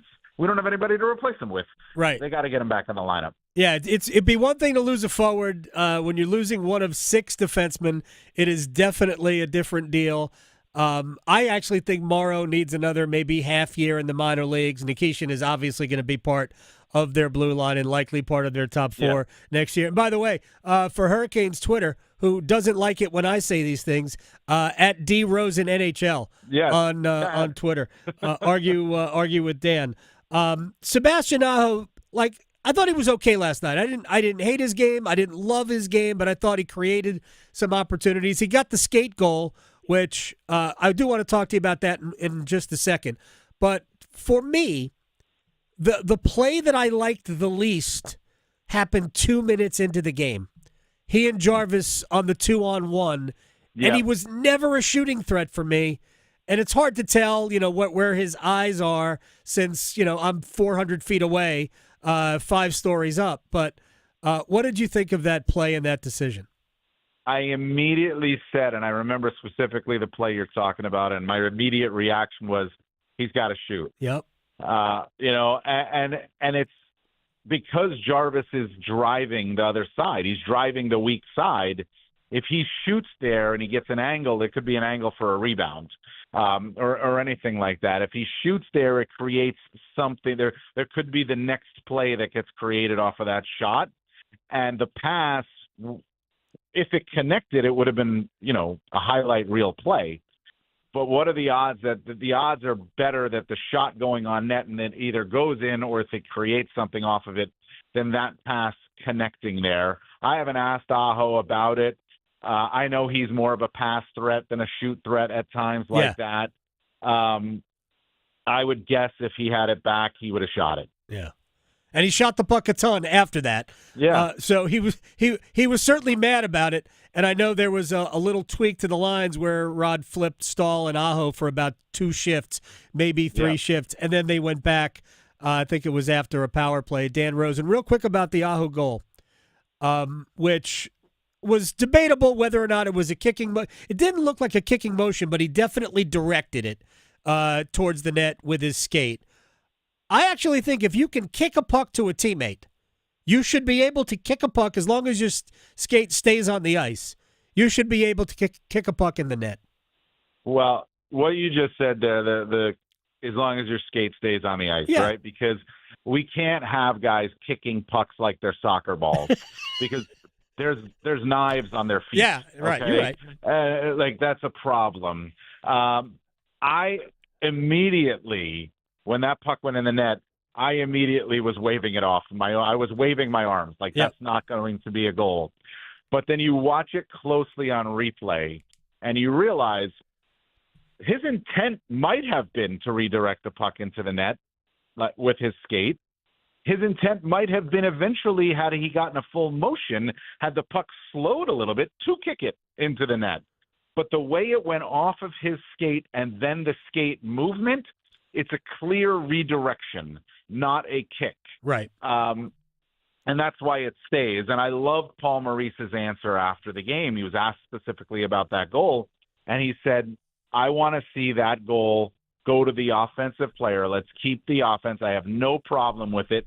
If given the opportunity to challenge, I probably would have challenged it. Now, it's not a challengeable play, but if given the opportunity, he probably would have, and I understand that because that's where you take the risk if there was a challenge for that play. But you got to slow it down, and you see that how the puck goes in, it's a clear redirection off his blade, not an absolute kicking, not a distinct kicking motion, although it's very close. Dan Rosen, final question for you, and just a word of caution, if anybody comes across Dan on a flight, do not talk to him. Yeah, do not talk. What are your expectations for not who will win, but what we will see tomorrow night? We will see same type of game that the Hurricanes and Panthers have played. You will see a start that matters, that is physical. You will see the Canes on the forecheck. You will see pressure. You'll see at times the Panthers able to relieve that pressure through the middle of the ice, as they were able to do, I think, especially in the first half of the game last night. And you will see the team that gets a lead in game two will play their game, and the one that doesn't will have to deviate a little bit without even realizing it, and that makes the difference, because it's very predictable what's going to happen. I think in the game, it's just who finishes, who generates that one chance, who makes that one mistake. The Canes made too many of them and didn't finish enough in game one. No doubt about it. Dan Rosen, NHL.com, at DRosen NHL, and at The Rink Podcast. I'll see you on Press Row tomorrow night. I will not talk to you. No, you can talk to me on Press Row. Oh, okay, that's right. As long as it's about the game. If we're on an airplane, close the mouth. Thanks, man. I'll talk to you later. All right, thanks. Take care. Right. Dan Rosen, NHL.com. I get it. That's how I am at the gym. I don't want anybody to talk to me at the gym. Oh, I never talk to. I don't go to the gym with anybody I would talk with. me either. I have to look at my calendar. When was the last time? Sean Nahas is the head coach of the North Carolina Courage. He joins us next. Questioning goalie interference calls since day one. The Adam Gold Show on the North Carolina Sports Network. Adam Gold here from my friends at FanDuel, America's #1 sports book, down to the Final Four in the NBA. Can Indiana break through? Unlike last year. Can Minnesota break through? Unlike last year. Only one place to enhance your NBA conference final viewing. FanDuel, America's #1 sports book. New customers, $200 to you in bonus bets, guaranteed when you place your first $5 wager. Doesn't even matter if you win it. FanDuel.com/AGS. FanDuel.com/AGS. Join today. Make every moment more with FanDuel, official sports betting partner of the NBA. 21 and over and present in North Carolina. First online real money wager only. $5 first deposit required. Bonuses issued as non-withdrawable bonus bets, which expire 7 days after receipt. Restrictions apply. See terms at sportsbook.fanduel.com. Gambling problem? Call 877-718-5543 or visit morethanagame.nc.gov.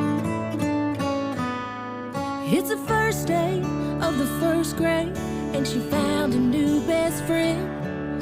It's a laid-back Sunday afternoon you wish would never end. The homemade taste of Bluebell and good friends gathered round. The good old days are being made right now. Bluebell Groom's Cake Ice Cream is renewing its vows on the frozen aisle. Milk chocolate ice cream with chocolate cake pieces, chocolate-coated strawberry hearts, swirls of strawberry sauce, and chocolate icing. See you at the reception. The good old days are being made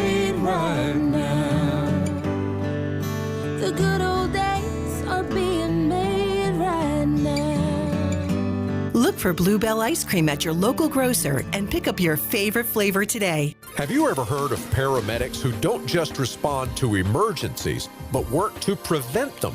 The North Carolina Healthcare Association invites you to listen to this month's podcast, Conversations on the State of Healthcare. Cape Fear Valley Health's Community Paramedic Program is a groundbreaking initiative where paramedics aren't just transporting patients, they're building bridges to better care, right from the patient's living room. Here's Cape Fear's Alinda Bailey. We're not just asking, what's your medical emergency? We're asking, do you have problems obtaining your medicines? Can you get to your appointments? Are you safe? Are you supported?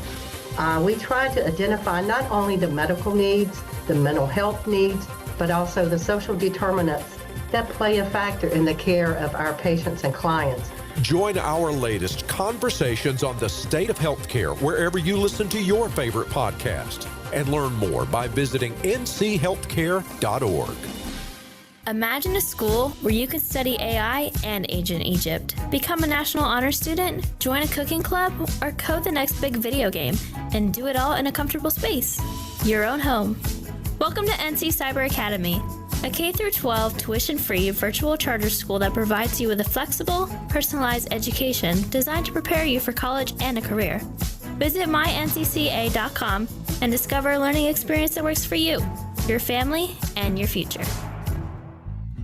At North Carolina Farm Bureau Insurance, you're more than a policy, you're family. With offices in every county, we're close by when it matters most. Our local agents customize coverage to fit your life. And our award-winning claims team delivers fast, quality repairs. It's no surprise Forbes ranked us the #1 auto insurer in America. North Carolina Farm Bureau Insurance. Helping you is what we do best. This is Adam Gold. He doesn't have many years to choose from. No, and part of that was COVID. Nobody's picking COVID. COVID was a great year. Yeah. Look, if you invested in Zoom, oh, that was a good year. You had a good year during COVID. Yep. The Adam Gold Show.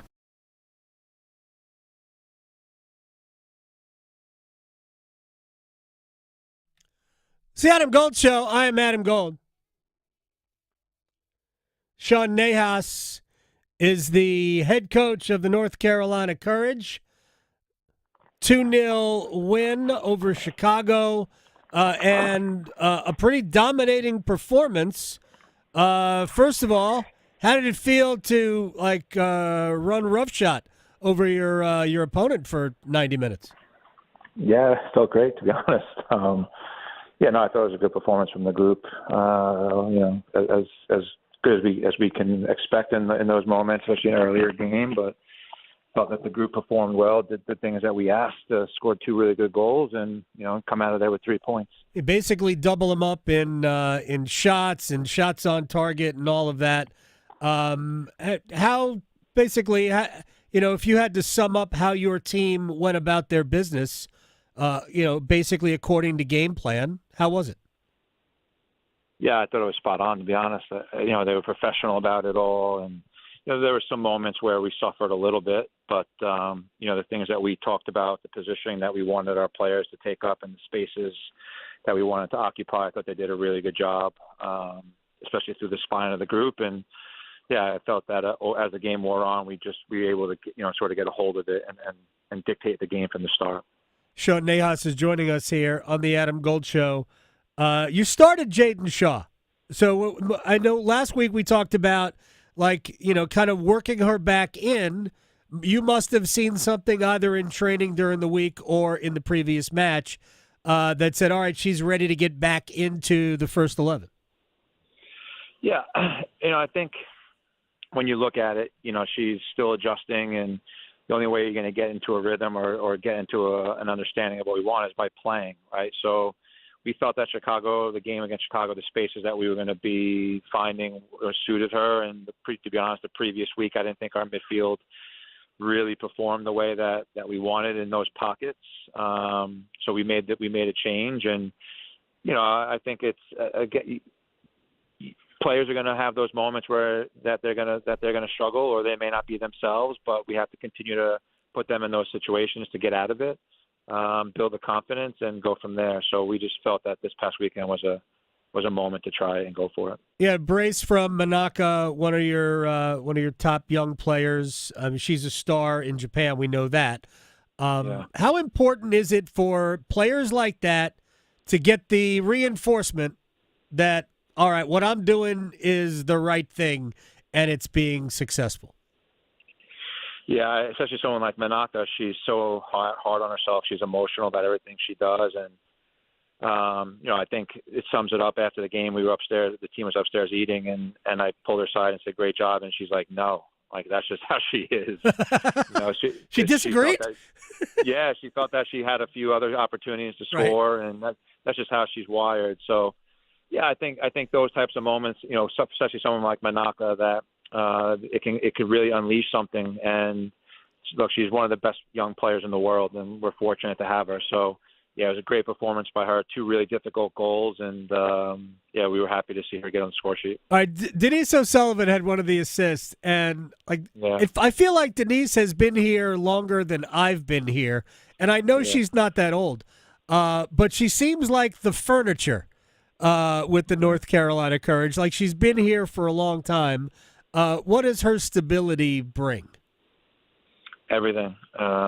She's the heartbeat of our club. She's the leader of our club. She wears the captain's band in the right way with pride, and represents the club in the right way, leads the group in the right way. She's a quiet leader, but her example is, I think, starting to pay off in terms of the younger players like Riley Jackson. And, without Sully, I don't know where we are, even throughout the other years. I think she's been one that's trusted us, and she's been the mainstay when she had choices and chances to potentially go abroad, or she stood by the club. And to be honest with you, I think she's maybe having one of the best seasons of her career, and that's saying a lot because she's had some unbelievable seasons for sure. You and I talked about, whether it was the last time or the time before, about international play and losing your players for a period of time. Yeah. Am I correct here? Jaden Shaw was just called up to the women's national team? She was called in with the 23s. Okay. Yeah, her and Riley are going in with the 23s. Still? Not with the first team. That's still away from you. It is, and it's in Germany, and I'm like, okay, we're in California this weekend, so they got to fly all the way across to Germany, and Sully's going to Slovenia and Turkey, and I'm like, what are we doing? This isn't the World Cup, and it just makes it difficult. But I think the league needs to do a job of recognizing the international breaks and maybe playing games in the regions of those particular clubs, so that they're not having to travel all over the place and add any extra legs on these trips. But yeah, we're gonna lose some players, but again, that's also a product of the environment that we've created and the level of the players that we have. Sure. So we're still happy and proud of them, and we'll support them every step of the way. There's another issue that I know you have to deal with here, and it's prevalent in the men's game, in that in the United States, we're basically at the beginning of the season. Yeah. In Europe, their season just ended, right? The Women's Super League ended. 22 matches, 22. They're done. So with the two, continents on opposite calendars, essentially, how does that impact negatively what you guys are trying to do? Yeah, it impacts it a lot, especially on the business side in terms of the player transfers and the windows. And, we've talked about, there's been a lot of talk over the years about getting on the same calendar, but then you're looking at playing in the winter here, and that's not good for anybody, for clubs like Chicago and, Louisville and Kansas City, like where those games would be difficult to play in. So, yeah, it's part of it, right? But you have, we navigate through it.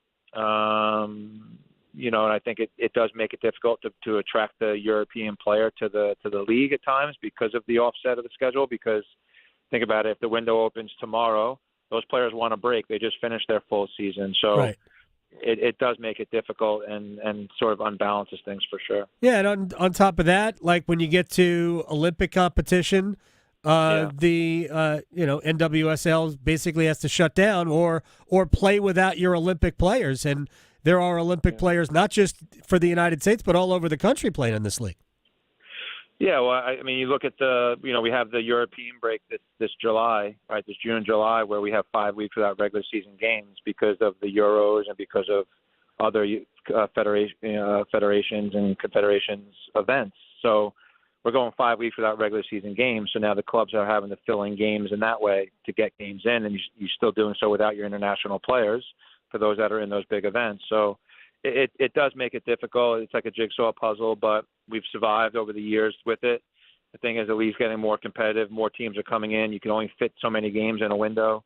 I do think that we have to do a better job in the league in terms of balancing out the travel part of things and how we do things in that fashion, how we set up the windows, how we set up games on the back end of these European trips, or things like that just need to be a little bit better structured so that our players aren't being the ones that are being punished for it. All right, Sean Nahas is joining us here. Before we have to let you go, you're now embarking on your 3-game road trip. I know there's a break in between. I think the second and third games, or maybe it's the first and second games because TST is going to be here. We've already got your feelings on the event. Fun, but it messes with your life, and you don't need it. Although the Courage, if I'm not mistaken, the team wearing Courage uniforms, including Jessica McDonald, if I'm not mistaken, last year played for the $1 million. Yeah, they were in the final, but we were still on the road. So. Yeah, you didn't get a chance to enjoy it. We were watching from the hotel. I was there. It was hot. It was very hot, that match. I'm sure. Yeah, it was not good. So real quick, what's how do you deal with 3 weeks, 4 weeks away from home?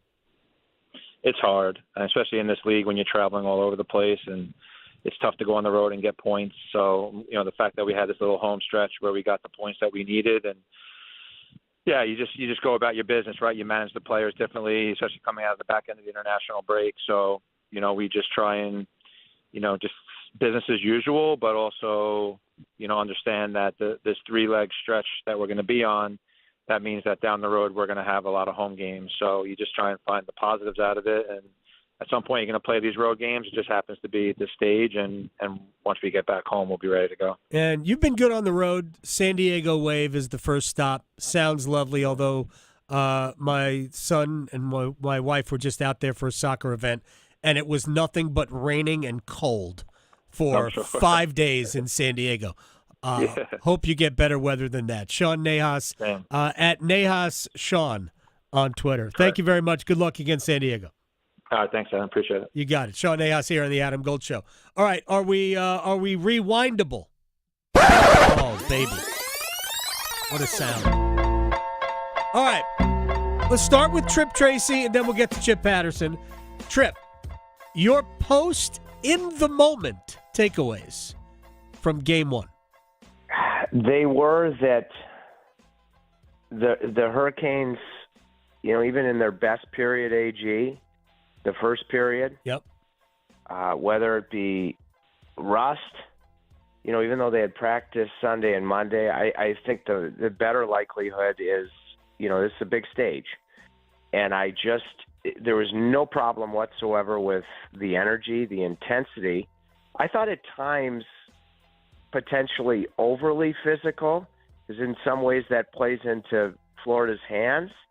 But the Hurricanes show that they can certainly play that game. I think it's important moving forward to pick and choose your spots from that standpoint. But my big takeaway was the fact that, the Hurricanes, I thought, beat the puck up. I thought they looked hyper at times. They looked antsy at times. And so being able to find that balancing act of the intensity that was there, but then settling your hands, whether it be, executing passing that leads to good chances, and then the ability in scoring chances, shooting opportunities that are hard to come by, to have it pop off your stick. I thought there was a stark difference between both teams from that standpoint. And at the end of the day, a big takeaway for me, too, especially the goal from Verhaeghe, where, by the way, he held on to the puck. That was the non-antsiness that I thought Carolina had, and the Panthers hadn't had a sniff on that power play. That's a particularly big goal, and Bennett's, for me, not as big, but at the power play in the third period where you hadn't given up anything, you're just about to the finish line on a kill, and those are daggers. I guess the one other thing for me would be, when you get that goal late in the first period, your second periods, I believe until last night, you had never been outscored in the second period at home. Florida, tremendous road team, we both know. The way that Florida settled themselves after that late Aho goal and the Hurricanes couldn't build upon it. Those were my big takeaways as I drove home after the game. Tripp Tracy, who joined us earlier, looking forward to tomorrow's game, too, which obviously needs to be a different result from game one. We talked to Dan Rosen about it earlier, but it is a conversation. The Hurricanes, again, let's kick out 19, kick out 09. Those two series mean nothing right now. But twice in the last 3 years, the Hurricanes and Panthers have met in the conference finals. And in 23, Carolina played 4 really good games and lost all 4. And I think tomorrow, or rather yesterday, Carolina played well. B. Maybe B minus. But Florida didn't have to play their best because Carolina didn't.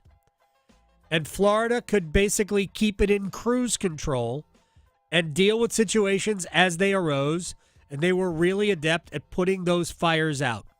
By the way, the guy I thought would be a huge weak link, I've now seen a video mashup of Nico Mikkola, number 77, big guy. He was outstanding yesterday. Didn't get one of the 3 stars in the building. We got to pay more attention. I thought he was great. I didn't realize he was as good as he was. Anyway, the Panthers can do everything the Hurricanes can do. But you got to get to it before them and force them to react to you. And maybe if Carolina can get off to a good start, game 1 or game 2 could be sort of what Washington did to Carolina in game 2 in that series, which is, all right, we got 1. We don't have to lose our minds trying to get to 2. But Sam Bennett said something after the game last night that I think we should all pay attention to. He said, we just love winning.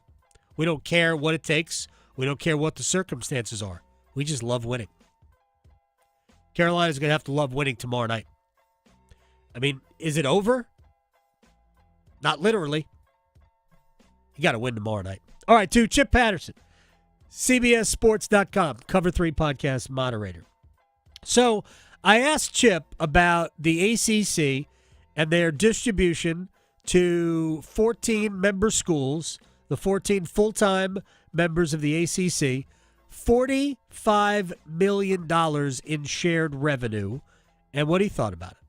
Yeah, I saw the whole totals for all of the power conferences, which now that we're up to 18 in the Big Ten, 16 in the SEC, 17 full members in the ACC, and 16 in the Big 12, they are somewhat comparable. It's not as drastic as when you had 10 and 14 right. In terms of the overall conference membership. The ACC was third to your thought, your projection, your inkling. It was leading the Big 12, if I remember correctly, by maybe about 75 to 125, 150 million. You're dealing with a noticeable step down by the time you get to the Big 12, but then also a noticeable gap sure. when you look up at the Super 2. The thing that is the most interesting to project moving forward is, number one, when these success initiatives go into place, when the revenue distribution that includes the television aspect of this goes into place, are we going to see the difference with the programs that really want to be a part of it? Are they going to be able to cash in on those opportunities? And then the other piece of this is what schools are going to end up getting less than the $45 million. Right. That's where we say, okay, how long will these university presidents, will these athletic directors, really feel comfortable, and what are they going to do, if anything, to try to counteract, what is going to be continuing rising costs of doing business while having a little bit less money coming in from the media rights deal? So $45 million is encouraging based on the numbers Chip had and he was dealing with the big number before it was divided. The Big Ten was at $928 million, and this is not this past year. It's for the previous year, and I think the Big Ten right now is at 18 teams, and the SEC is at 16. The ACC is at, I don't know how many. Too many? I think it's 18. 18 full-time plus Notre Dame, right? Is that it? I don't know. There's a lot.